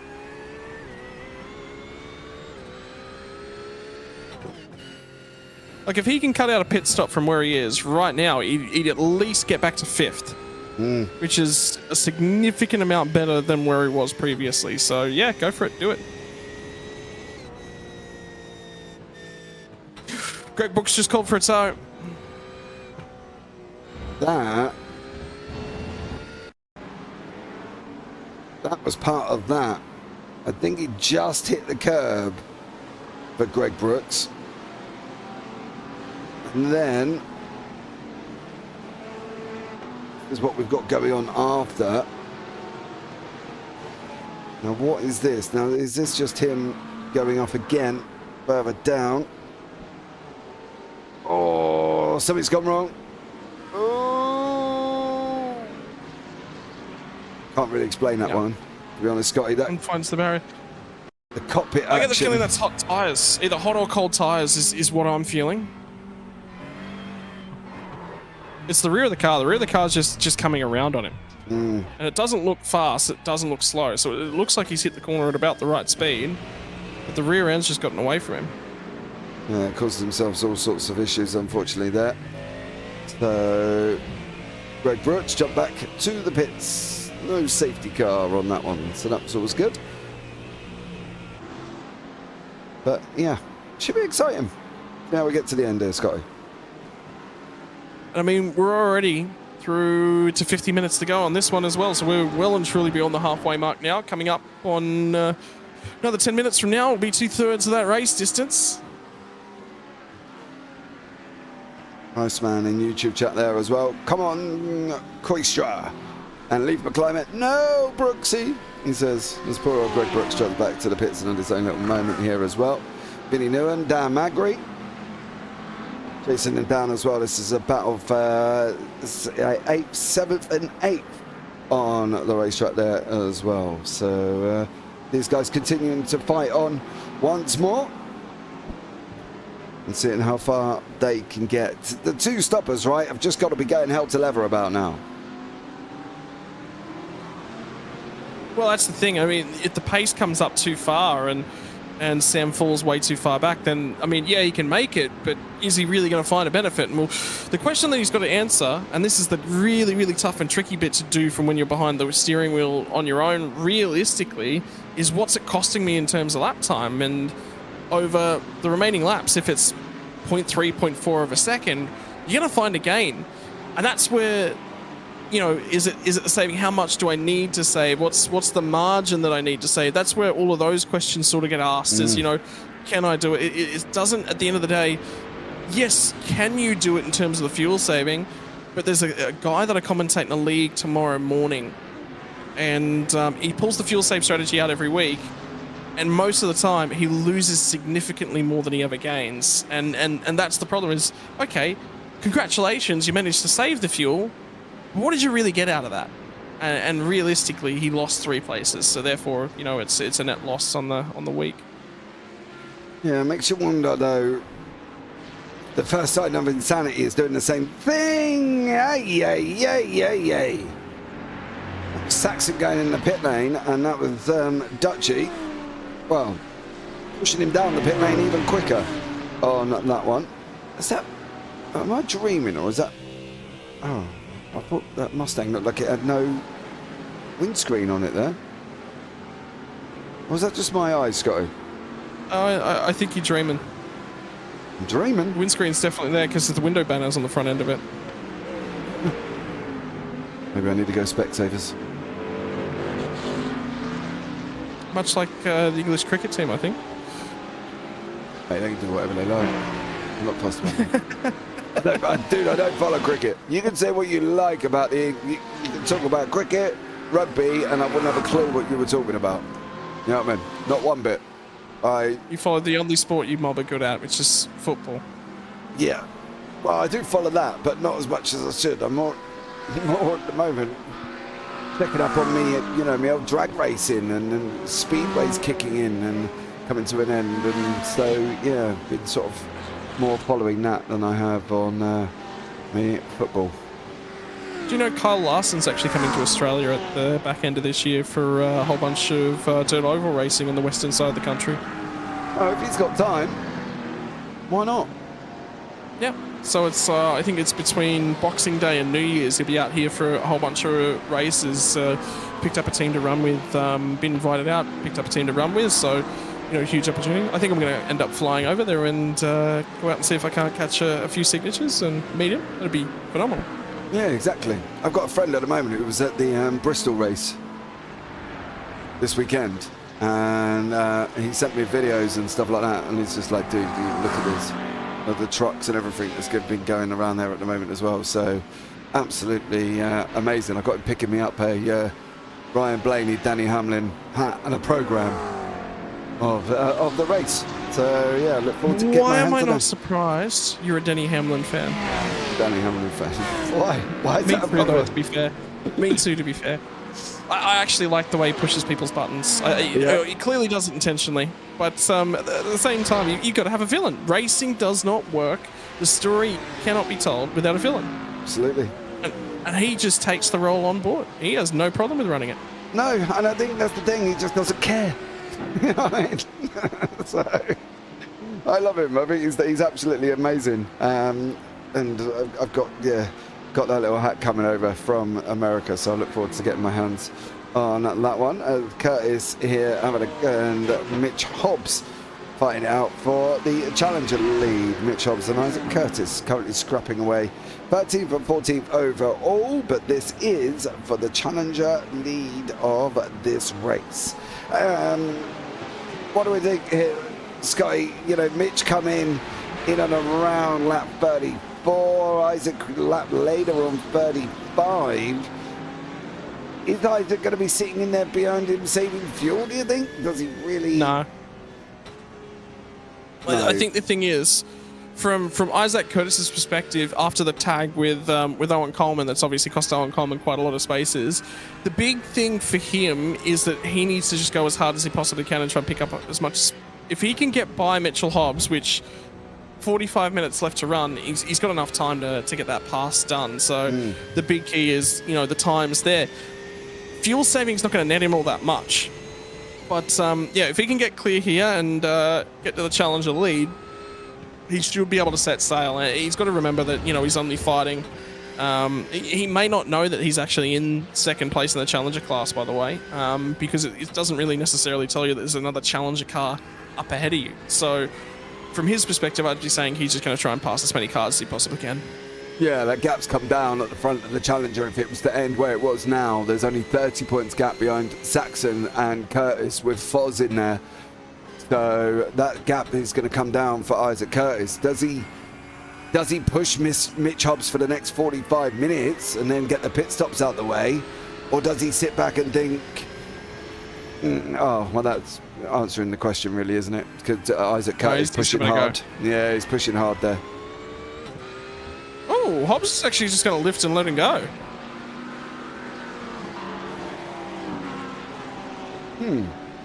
So I think Mitch Hobbs just recognised, hey, he's going to be really, really aggressive around me. I'm not interested in that. I don't think Hobbs knew he was actually... Remember how I was just saying? I don't think these guys necessarily know they're leading their class. Yeah. So I think from Mitch Hobbs' perspective, he's gone, right, Curtis is going to get aggressive behind me. This has got a lot of risk, and it does. I don't think I'll be able to hold him off for 45 minutes if he does know that he's in the lead of the class, which I'm pretty sure he doesn't at this point in time. So he's going, yep, no worries. All right, I'm just going to let him go. Nice and easy. Cruising on. This guy's run me down from a mile back. He's always going to overtake me, so what's the point in fighting that? Well, it's got pace, isn't he, to be fair? He started down in 8th overall. But Isaac Curtis is well out of place. He's down 5 on where he is at the moment in 13th. So, maybe Hobbs did make that decision and decide, look, I'm just going to let him run away and let him go for it on that one. No.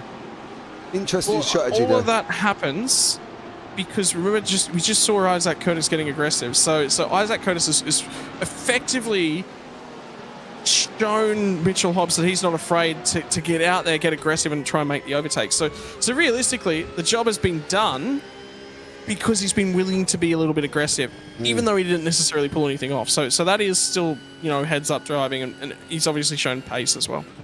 Yeah, he is. I just jumped on board with Sam Chapman to see if he's still doing the same, and he is. So Sam's got 40 minutes though, Scotty. Big ask. Very, very big ask, but yeah, he looks like he's on track to do it, so that's the big key.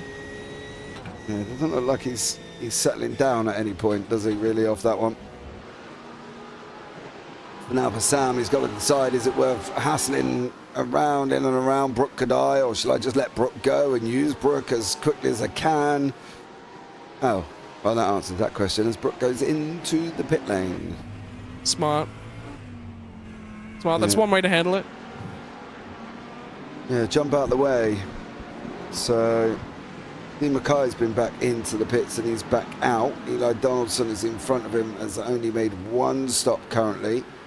Magri is the next one that's only made one. Two stoppers kind of apart from Dean Mackay's start down with Adam Jepson is the next person who's completed their second stop in this race at the moment.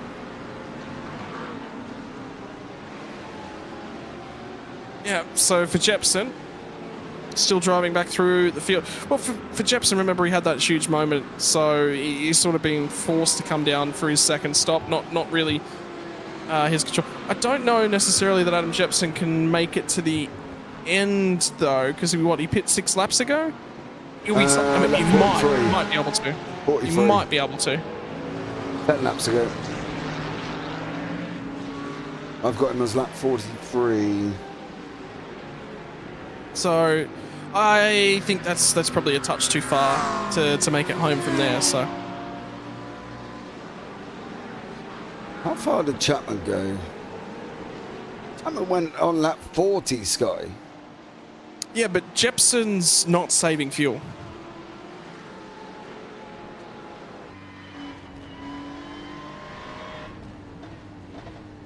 No, doesn't really look like it.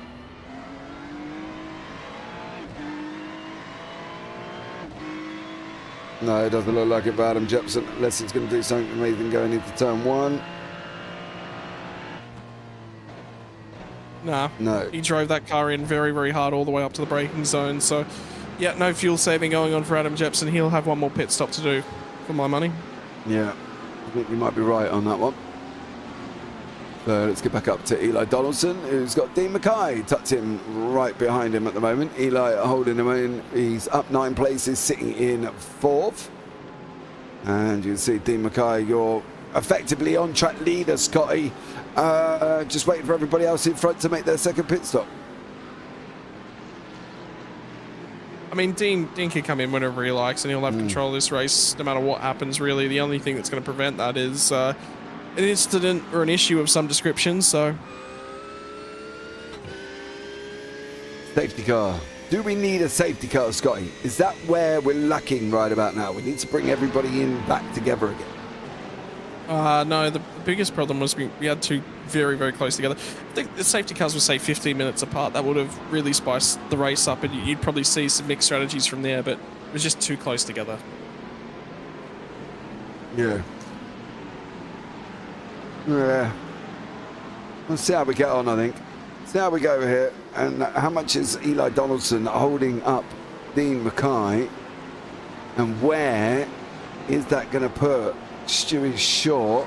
If you go into the pit lane right about now, sir, where's your rough position? Down in 8th and 9th, in between 8th and 9th, give or take there. For Stewie Shaw if he goes into the pits. Be interesting. Could be interesting if Eli can hold up Dean long enough for a gap to appear at the front that somebody might. Oh! That's Jimmy.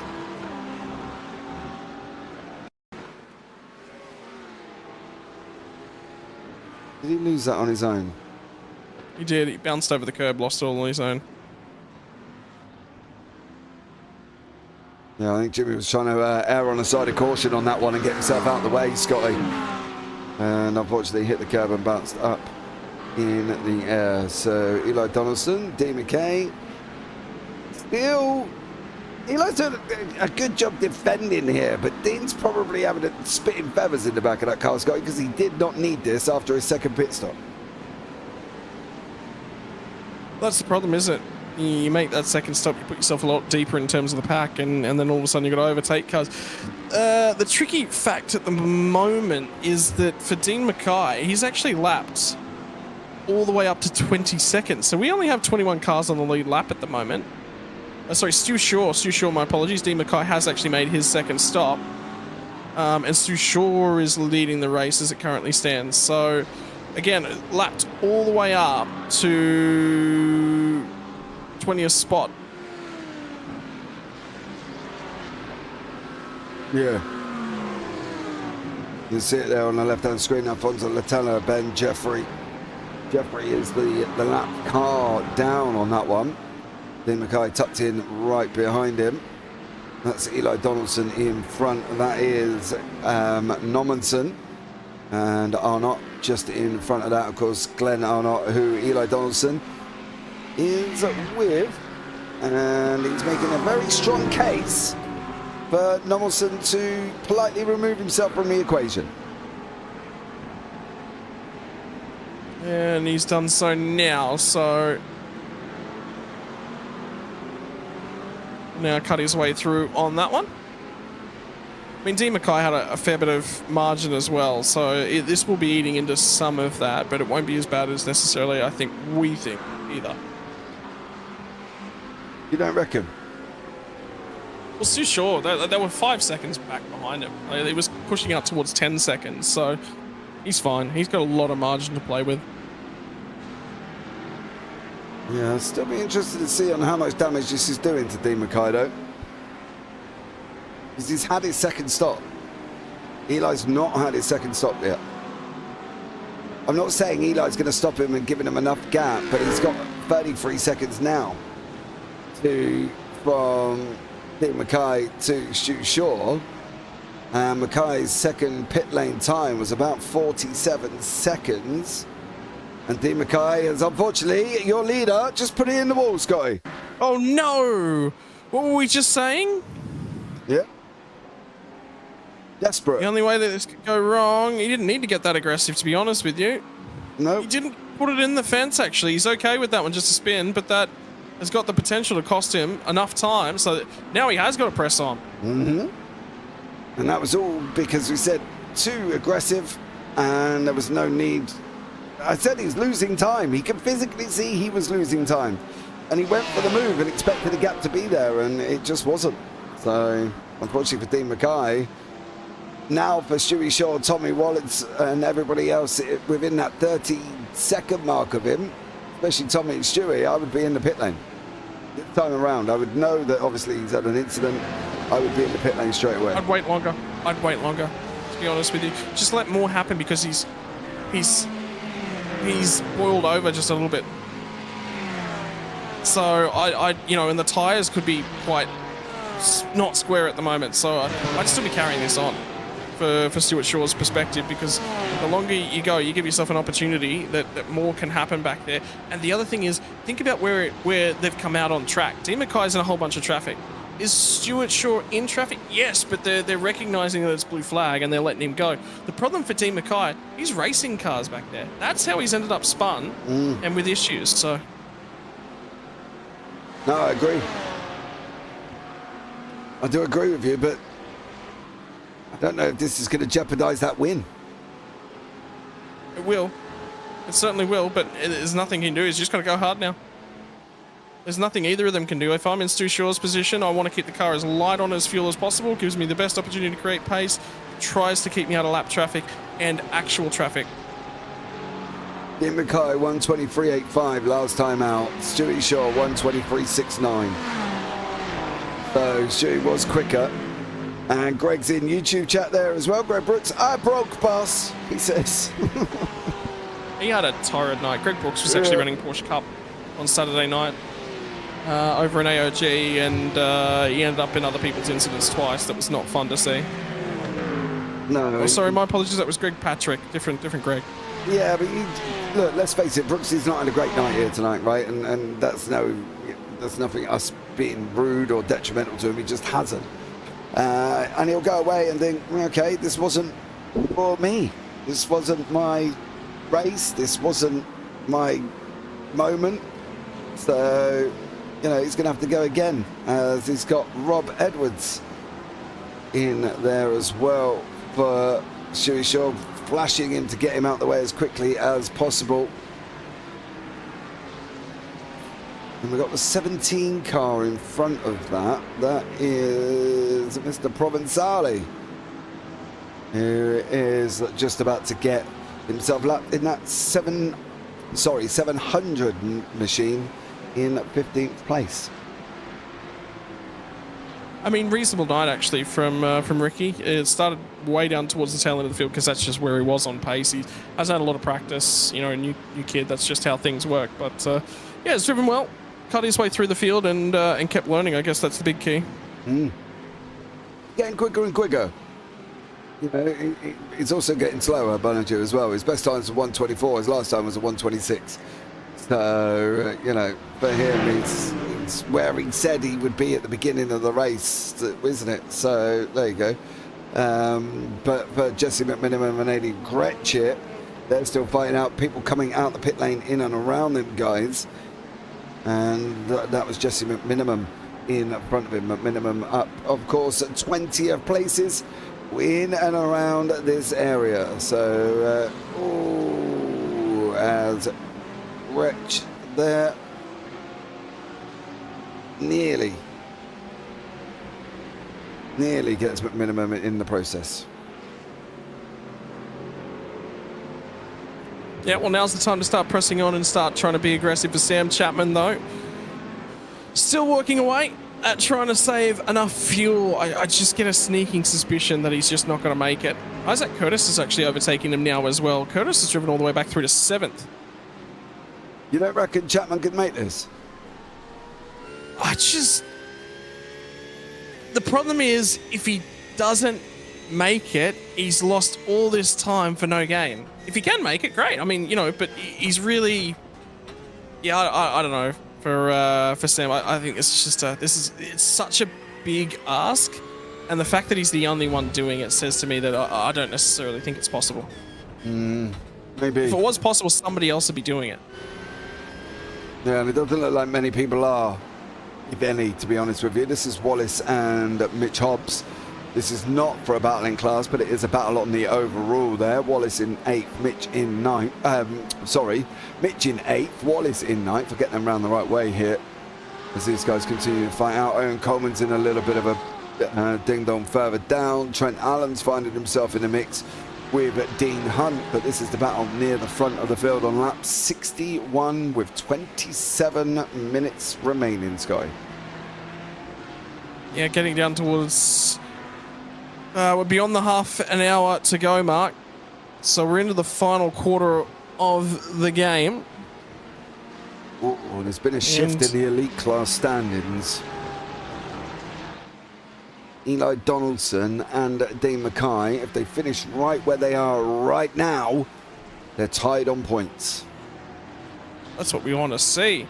But that's all because of Dean Mackay's pit stop. That'll get readjusted. He's going to overtake a bunch more cars yet. No, he ain't, because he had that spin as well, isn't he? Yeah, but the other cars, there's a bunch of cars ahead of him that haven't pit yet, so... Well, keep an eye out. Scotty, keep an eye out. Let's see how we get on here. Tommy Wallace, Mitch Hobbs still having a nice little ding-dong further down. There is Dean Mackay, that was your net leader up until he had that incident. And it looks like Wallace has just cleared, just as we click away, he's just cleared Mitch Hobbs.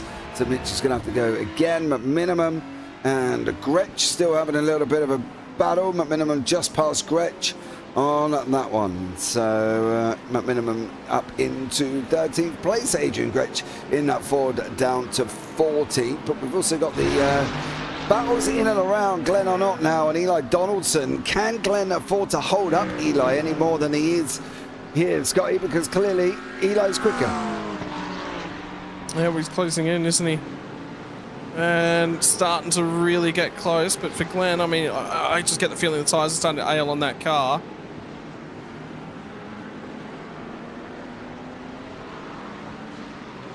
And the trouble is, for Eli, if he can get close enough, where's he going to get this job done? Because it's been so difficult. He's got to wait for a mistake from Glenn.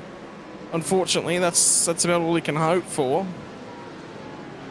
needs a huge pace offset just to try and get close and get that move done. So, yeah, he's just going to keep working away at him. Do wonder if this should be a swap. No, he's not close enough yet. If he was right underneath the gearbox and being held up, sure. But that's not what's going on. Eli Donaldson, car contact with Dean Mackay, no further. Oh, thank God for that. I was going to say, stewards, what do you want if there was a penalty out there? No penalty. No. No further action. Now, this is the problem.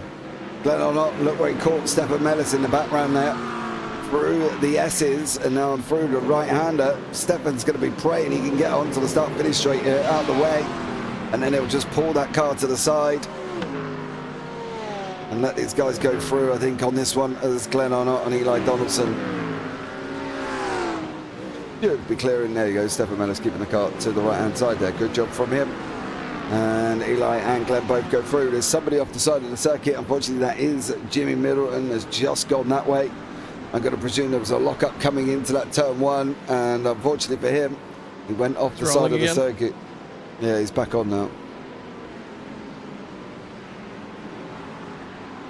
It's a good news, at least no safety car, but he's actually just lost that spot to Stefan Mellis, so...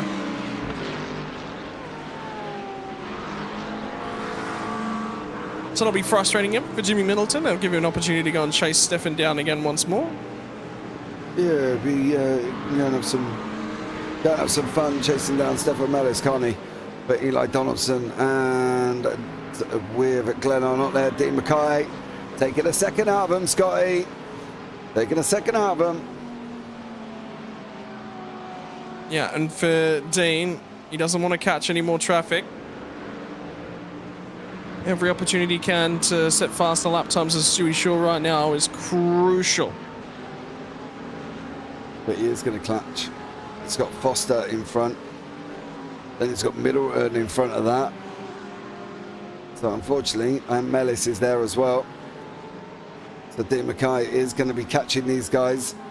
And depends on what the damage is going to do for him on lap times in conjunction with Stewie Shaw. Last time out for Stewie Shaw, 1:24.6. Dean Mackay, 1:23.77. That's traffic. That's the first time that Stuart Shaw's really lost a whole bunch of time to Dean Mackay as well. We're just in a holding pattern. The pit stop's going to come probably about in the next 5 or 10 minutes, so we're really not sort of too far away from that one. Running the clock down to about 22 minutes left on it at this juncture.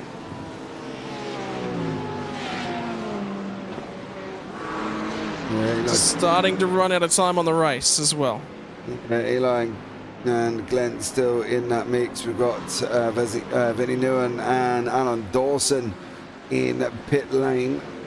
Are we expecting, or do we think Mackay's going to make from lap 51 to the end of the race? As Chris Withers, car contact with Stefan Mellis at VTP for causing incident. Yeah, for Stefan Mellis. Yeah, it's a drive-through penalty for Stefan Mellis on that one. And you think Dean Mackay will make it? Dean Mackay will definitely make it. He's made his final stop. He was well after the 40 minutes to go marker, so he's comfortable. He's confident. He's in a really, really good spot.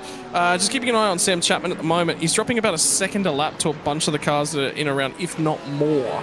So the problem at the moment, he's about to be overtaken by Tommy Wallace. So Wallace is just going to drive all the way up to him, catch him, pass him, disappear into the sunset. And that's the problem he's got. Wallace has done his 2 stops. Yeah, indeed he has.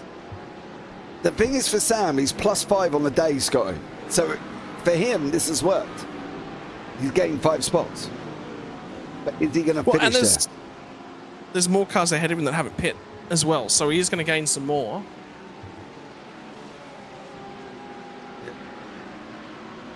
Oh, kind of wants to keep it off the grass there, though, for Sam Chapman. But as Greg Brooks says in YouTube chat, Sam's going for the Hail Mary. Yeah, and that's the problem. When you go for the Hail Mary, sometimes it works, sometimes it doesn't. Kind of working for him. He's up 5 spots, right? at the moment, yeah, but he's going to lose one of them to Tommy Wallace here, so... But Wallace is also going to gain spots in front, so both men could end up moving themselves up. I think we need to get politely Shuey Shaw, Glenn Arnott, Eli Donaldson in the pit lane, Isaac Curtis in the pit lane, and then see where Sam is and in and around and see what he's hoping for or what he's going to gain out of it. As I said, at the moment he's gained 5 places, so there's nothing saying that he isn't going to get a little bit more out of it. But for Sam, he's up on where he was for the start of the day. Yeah, so I mean, yeah, we just it's just one of those things where there's literally nothing we can do. We have to keep watching and keep waiting. I think that pit window is closing. I think we're only about 5 minutes away before the last of the cars will have to come to the pit lane. So it's not all that far away. Yeah, I know. I just wonder where Sam's going to be after the pit lane cycle. I think it's just seeing where he's going to sit in and what the situation will be in and around. And Tommy's not making, although Sam is fuel saving that we're aware of, Tommy's still not making a massive in gain on him to be able to make the overtake on him. Well, he will, because Sam's lifting quite massively. It's into here because you can't carry a whole bunch of speed through the corners. So instead of using the brakes, it's just lift off. I get that. I completely get what Sam's doing. What I'm saying is Sam's lifting and saving fuel, and yet Tommy still can't get through. Do you get what I mean? Like, it's Sam's raw pace, even though he's lifting. You know, 124.31 is his best. 125.87 for Sam Chapman. He set his best time of the race, last lap around. 124.52 for Tommy Wallace. Is Tommy now going to go and... yeah, he has to. He's got to go and send it, otherwise he's going to get stuck there. Yeah. He just needed to figure out what was going on. As soon as he figured that he was fuel saving, just straight out and around him, so...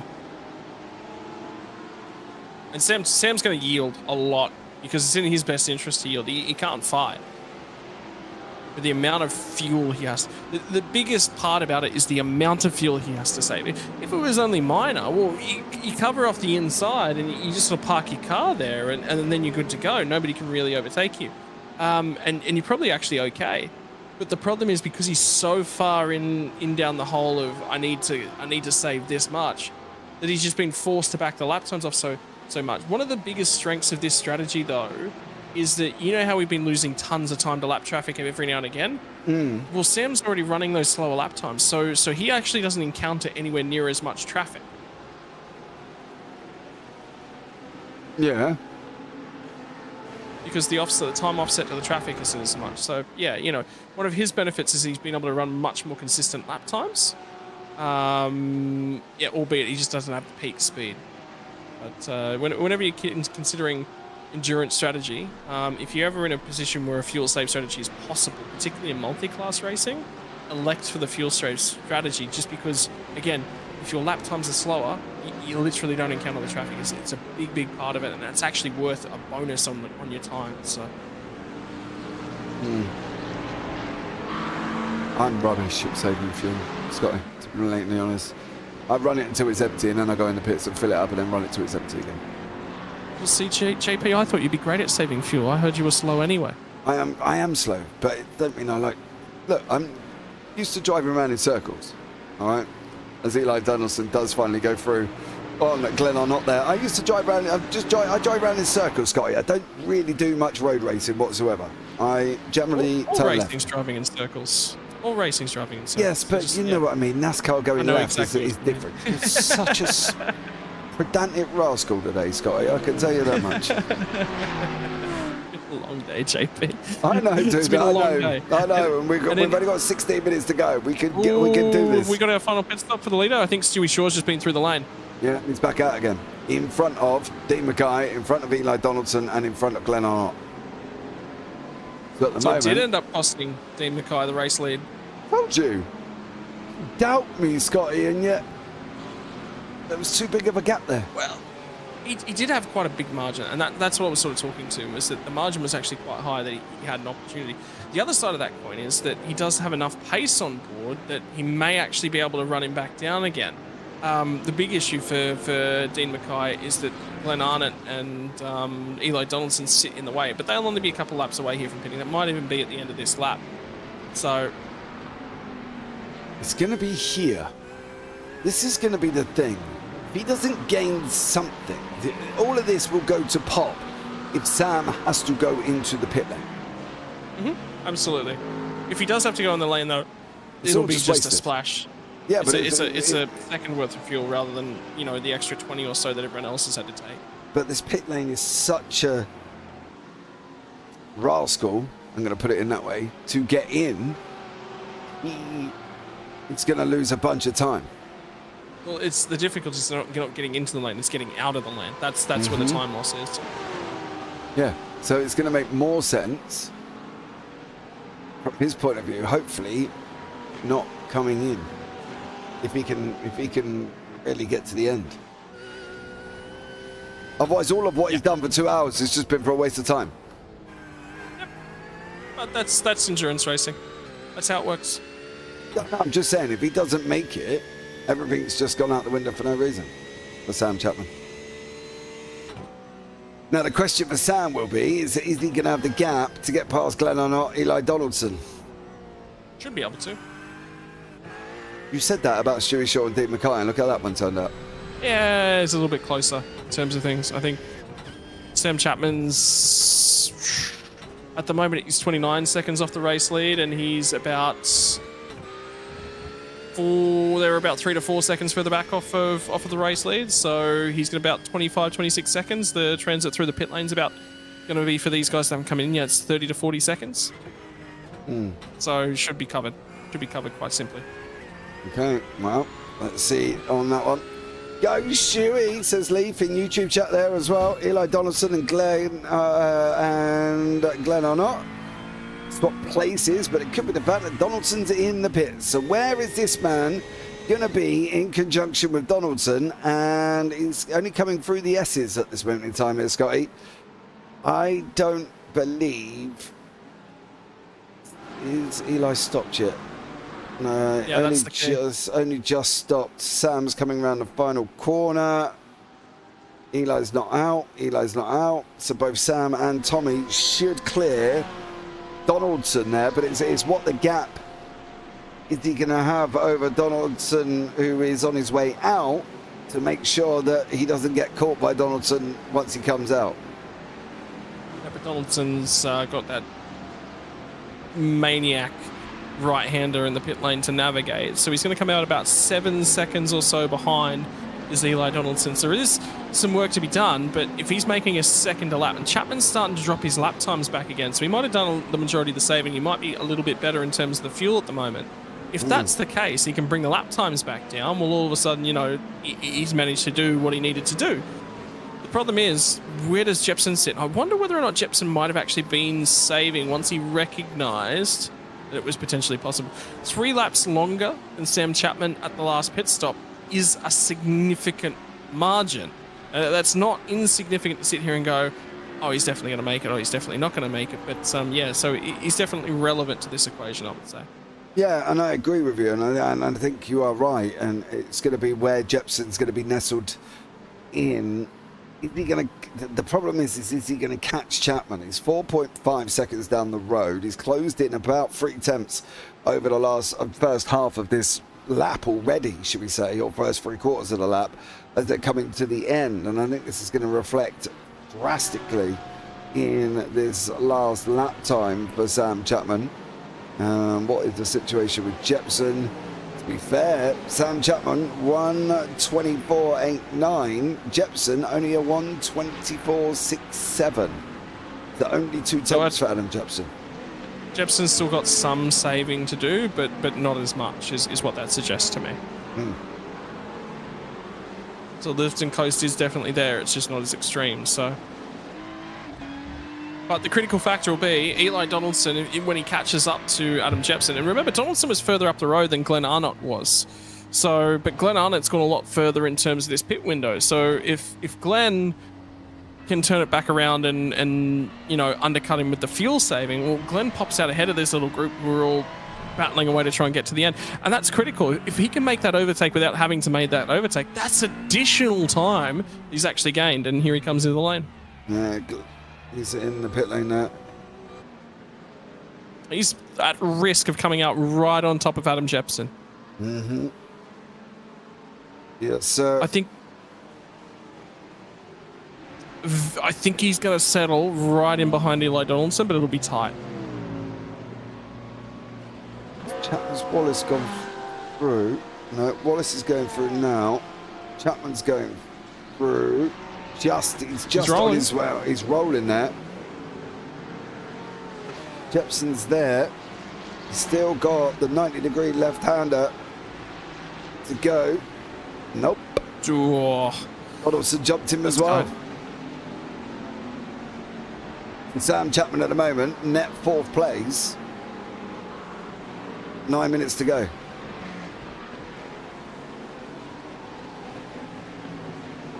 And the 3 cars on the left ahead of him now have made their final stops. So this is as high as he'll finish. The problem is, how far is he going to fall? 10 minutes on the clock.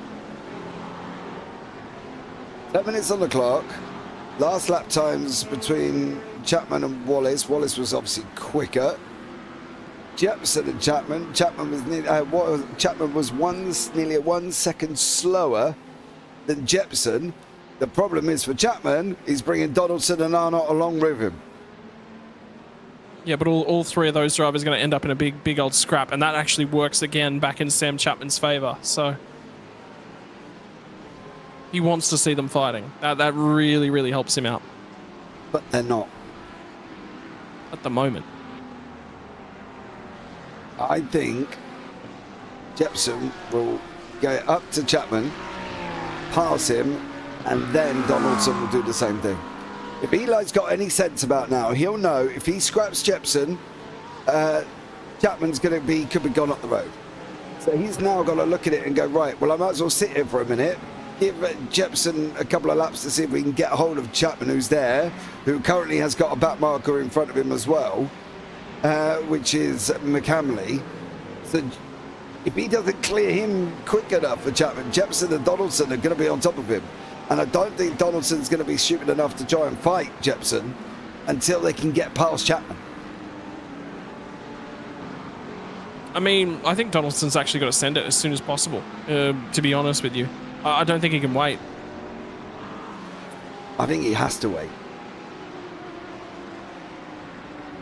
At the moment, Jepson's pulling him up to Chapman at a rapid rate of knots, and that back marker has only just got out of the way as well. Yeah, but Sam's saving a lot of fuel, so the problem being every single time they're going towards braking zone is a big lift. So this will be a really slow lap for Sam Chapman. Adam Jepson's going to get to the back marker. Donaldson's still closing, but he's not quite there and still not able to do it. Look, to be honest with you, Donaldson needs every available opportunity to him. If he's going to start denying opportunities, he's going to run out of time. So as soon as he gets there, he's going to have a crack. Yeah, but you can see Jepson's on the lights. He needs that Porsche out the way. He needs McCamley out the way quick as possible. McCamley's got a perfect opportunity. If he goes to the right-hand side now, he can lift out the way. He is not doing that. Jepson's going to be hard on the lights. McCamley does make it through. The gap from Jepson to Chapman now 1.8. Chapman's cleared Mellis in front as well. So Sam at the moment reminds me of an individual climbing Mount Everest at one face, hanging on by his fingertips at this moment in time. The only thing going for Chapman is the traffic that's in the mix for him. He's clearing the traffic a lot quicker than the guys in and around him. So that's his only saving grace at this moment in time for Sam Chapman. Yeah, yes and no. I mean, he's now going to catch up on a Dean Hunt as well, and the traffic. What the traffic is doing is, it's not necessarily the fact that he's clearing the traffic at a rate of knots. It's just that the traffic is sort of stalling everyone else's momentum. And he hasn't got momentum, so he's not losing as much time because he wasn't really making time. So that's effectively what's going on there. I am curious about what Dean Hunt will do, because Dean's just made a fair few overtakes. And is running lap pace that's not terrible. He's just been out of sequence in terms of where he is. The problem is Chapman is still looking like he's a little bit quicker. So at that moment in time, Hunt needs to be shifting. You can see Jepson already on the light saying, look, please get us out the way here because we are closing, but every time we close up, we get held up. The problem for Chapman now is there's nothing in front of him to be able to rely on holding these guys up because that traffic has aided him. He cleared them. They caught him in Jepson and Donaldson caught him in rubbish spots and haven't cleared him. Like they still haven't cleared Hunt, while Chapman kind of is not bolted off down the road, but he's making outroads, should we say, to try and get away from him. Well, all still to play for in the final few moments inside of our top 5. And we're under 5 minutes to run now to the checkered flag. The guys on the hunt: Adam Jepson, Eli Donaldson, Glenn Arnott. Arno has been not really able to make all that much time. They'll clear a little bit more of the traffic. There will be some traffic to the end of the race, but it won't be a lot, you're right. And now for the first time, Eli Donaldson's just about gotten in and underneath in the back shot for Adam Jepson. He is really starting to close up. He is, but Chapman's now in a position where he's got his back end exposed at the moment. There's nothing in between him and Jepson and Donaldson. Again, Donaldson's now got to decide, where do I do? What do I do? Do I pull him in? Do I stay there for a lap? Let him get me up to the back of Chapman. We know Chapman's bordering on the line of running on fumes at this moment in time. So how much longer can he go doing this? There's got to be a crossover point at some point for Chapman where he's got to go, right, I've got enough, I'm going. But at the moment, he ain't doing that. He's not showing us that he's got enough. He's still showing us that he's still saving until the very end of the race. You know, there's no crossover for him, Scotty. Well, at the moment, Jepson now getting into around about a second off the rear bumper of Sam Chapman. Your top 3 as they stand on the road: Stuart Shaw from Dean Mackay. Mackay has been making a little bit of time, but he is going to run out of time. He's about 4 seconds behind now.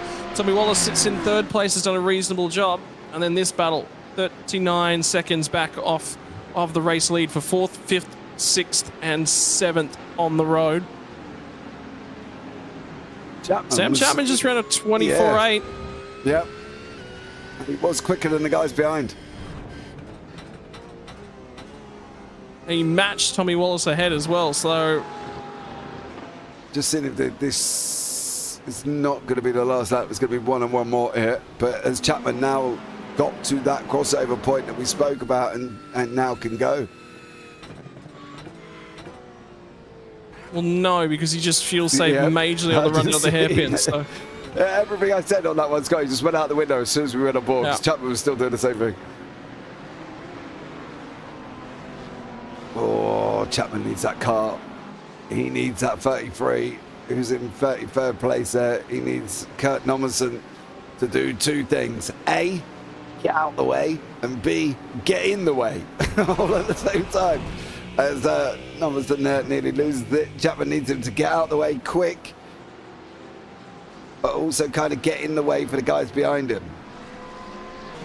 He's going to catch him at a reasonably appropriate time, too. Depends if Nomerson notices he's behind. Yeah, well, he just pulled to the left-hand side of the road. That says, yeah, I'm aware. Oh, boy. Just about got turned off the front end there, and Nomerson... No, Adam Jepson runs it wide at turn 1 and turn 2. All of a sudden, that's going to decide that one. Eli Donaldson gets a freebie. Oh... What happened to Jepson? Was this a Nomerson thing in the middle? He should have broke earlier. I've got to agree. I'm sorry. You've literally just caused carnage and you didn't even brake. No, dude, that's just bad. Bad awareness. And he's still there now. Owen Coleman somehow ended up off the lead lap, by the way. And down in 23rd, so Coleman's had some sort of drama at some point. Well, Didn't even see that. Chapman might hold on here. Last lap of the race. Stewie Shaw's going to... Yeah. That's Rob Edwards off the side of the circuit there. Well, Stewie Shaw on the run to home. Comes through the triple left. Sam Chapman is saving more and more fuel. I think he had enough for the previous lap. I don't know if he's going to get home on this one. He had to lift even earlier on this run down to number 1. And he's got Sam Eli Chapman Donaldson in a lot of trouble now because Eli Donaldson's managed to close in. Glenn's coming at him as well. In the meantime, Stuart Shaw on the run down to the final couple of corners. Through the Armand curve and chicane for the final time. On the run to Bauer curve and then Zeppelin curve to bring him home.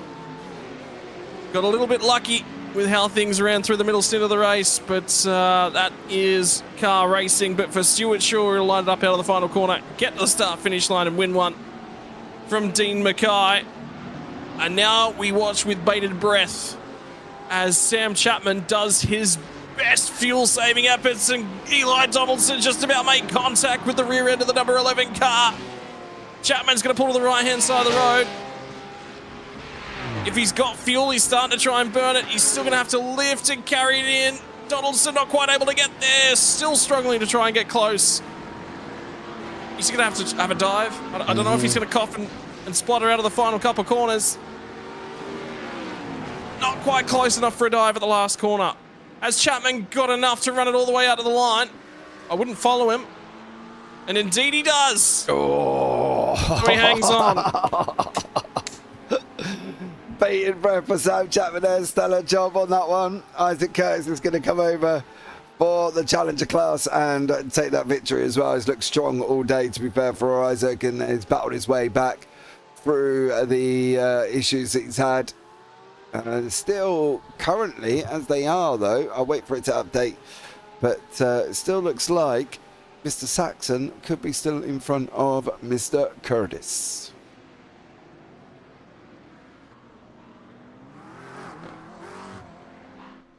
Yeah, and that is going to be how they finish. Just about the fields cut their way through. I think there's a couple cars still circulating around 30th, 19th, 31st, 21st, 28th, and 35th still doing racing laps at this point in time. But gets it down to the end of the race, and after 2 racing hours, Dean Mackay might have been the fastest car tonight, and everyone was struggling to catch him, but he was not the luckiest car. And that is going to be Stewie Shaw, who gets through nice and cleanly across the 2 hours. Unluckily for Dean Mackay, home in 2nd place. Tommy Wallace manages to pick up 3rd. Sam Chapman puts on a fuel-saving masterclass to just barely hang on at the line to 4th spot. And Eli Donaldson home in 5th. Glenn Arno from Adam Jepson, Richard Mayer, Daniel Magri, Ben Jeffrey is going to round out your top 10. Vinnie Nguyen from Isaac Curtis, your winner in your Challenger class here tonight. Dawson from Dutch, James Mason, Brooke Kadai. 2nd and 3rd place in your Challenger class, Mitch Hobbs and Jamie Saxon out of your top 18. That's the first couple of drivers off the lead lap as well. So they lapped them all the way through to 15th spot. Last car on the lead lap, James Mason. So that's the results in the front half of the field. 19th and 20th is going to be Jesse McMenamin from Mark Foster. Alfonso Latella, Rick Provenzali, Owen Coleman, Rue Koistrup, Rob Edwards from Trent Allen, Benjamin Brook. And we're starting to get through the cars 2 laps down. Adrian Gretsch, Dean Hunt. Camo is going to be home in the middle there as well. Out of 30th spot, Dean Finney, Martin Hallinan. Outside of 3 laps down, Kurt Nommensen, Matt McCamley. Chris Withers, Stephen Mellis, Nick Bottrell, Jimmy Middleton. I believe we're getting into the retirement territory now. Rain Campbell did not have a great night at the office. Early finish for him. Greg Brooks, Eric Fenson, Dave Roberts, Matthew Skulls. All non-finishers, ladies and gents. And we're going to get a few words from a couple of the drivers. We'll start off with our third place driver here tonight. And we're going to be chatting to Tommy Wallace. Tommy, nice cruisy race. There wasn't a whole bunch going on back around where you were, but kept the nose clean, reasonable pace all night long, and come home in third spot, mate. Yeah, another good result. A pretty boring race. I think I was racing back markers harder than anyone else. But no, I didn't have any pace to actually contend with the other two. Congrats to Stuart and Dean. Bad luck to Dean on that incident, but it is what it is. But yeah, good to get a good result. In terms of things, that's three rounds in the books now. And I believe the next round out, we're actually going to be heading to the streets of Detroit Belle Isle. Always a challenging circuit, and that one tends to cause chaos. More safety cars on the way from there? Yeah, I wouldn't be surprised. I'm looking forward to it, but love a chaotic circuit. This circuit was difficult, to say the least. Very technical, I feel, and took a lot of practice, but I'm more looking forward to Detroit. Should be a bit more fun. All right, mate. Congratulations on the third place result here tonight. Who would you like to give a thank you and shout out to? Just TriStar Racing. Thank you very much once again. Another good race. Congrats to Dean. And shout out to Max Verstappen. We'll speak about it outside. You're supposed to say no comment when I ask you questions when you talk about Max Verstappen. Yeah, I did. I've actually said too much. Sorry. What you should be saying is, can I put my hand up for some free sim racing coaching? It can go towards his community service. Exactly. With how my knee is, I would love some new pedals if anyone's listening. Congratulations, Tommy. Have a great night, mate. Thank you very much. Cheers. We'll take one step further forward. We're going to be chatting to the driver out of second place here tonight. Dean Mackay pitted fairly early on that second stop, and that one, unfortunately, was what brought you undone here tonight. Yeah. So, second pit stop came out, came behind Eli, and I was losing about a second a lap. Stuck behind him, so unfortunately, had an incident, lost about 10 seconds. But yeah, I can't be mad with P2. In terms of things, tough and challenging night here in Germany. The track quite narrow, a lot of lap traffic to force your way through, unfortunately, tonight. That's just the nature of a shorter lap. Yeah, absolutely. This track is very weird and very tricky to get right. I did spend a lot of time preparing for this and actually set a PB in qualifying, which was really nice. Yeah, turned out to be pretty good race overall, I reckon.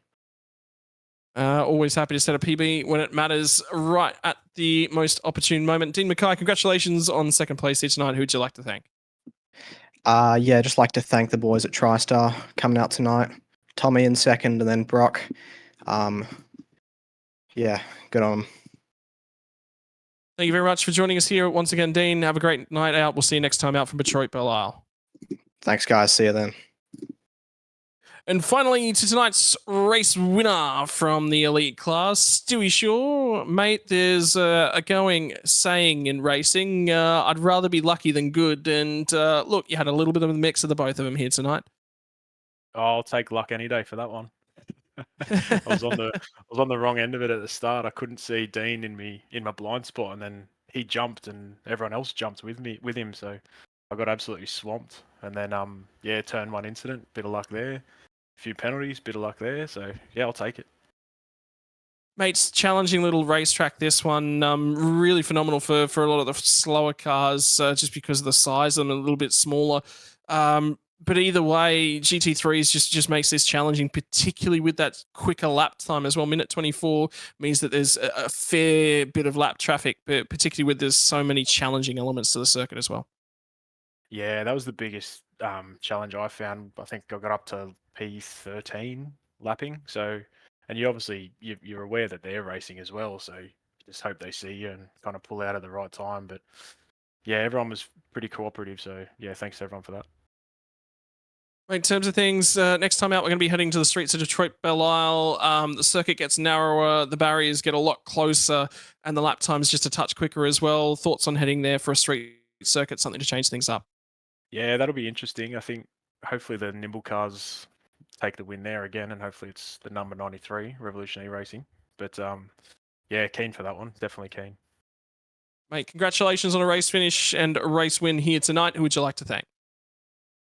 First of all, I'd like to thank AITT. They came on just before this round. Huge thanks to them. They offer courses in esports of all things, so it's really relevant to us. Sud Speed, the gloves, wearing them today, love them.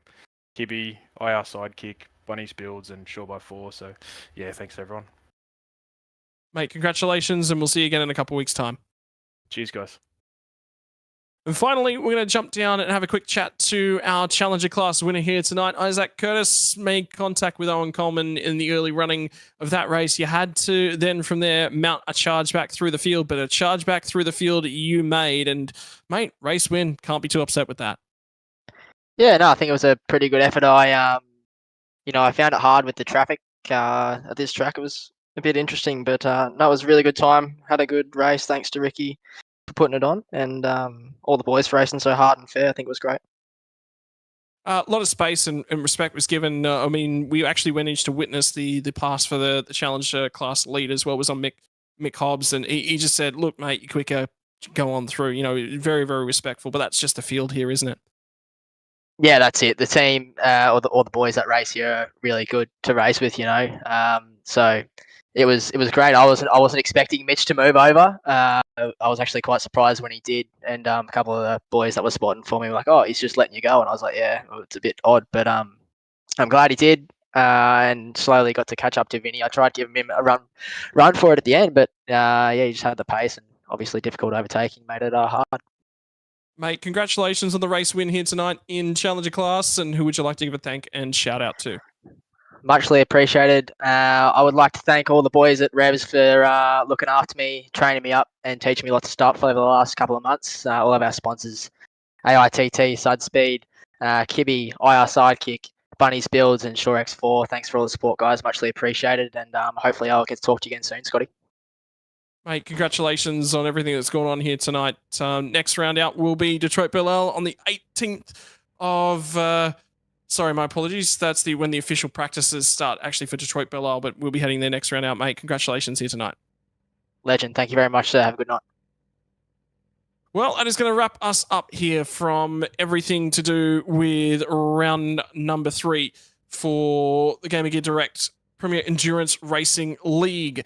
Next time out, Detroit Belle on October the 20th. The street circuits will be a challenging track to master. If you want to get involved, join the Discord. Registration's still open. There's a few spots on the grid that will open up for the next round out. Might be one of the lowest entry counts you see on the season. Street circuits, they tend to challenge, and some drivers tend to go missing in action whenever we do see some of those street circuit races. Join us on October the 20th as we go racing once more for the Game of Gear Direct Premier Endurance Racing League.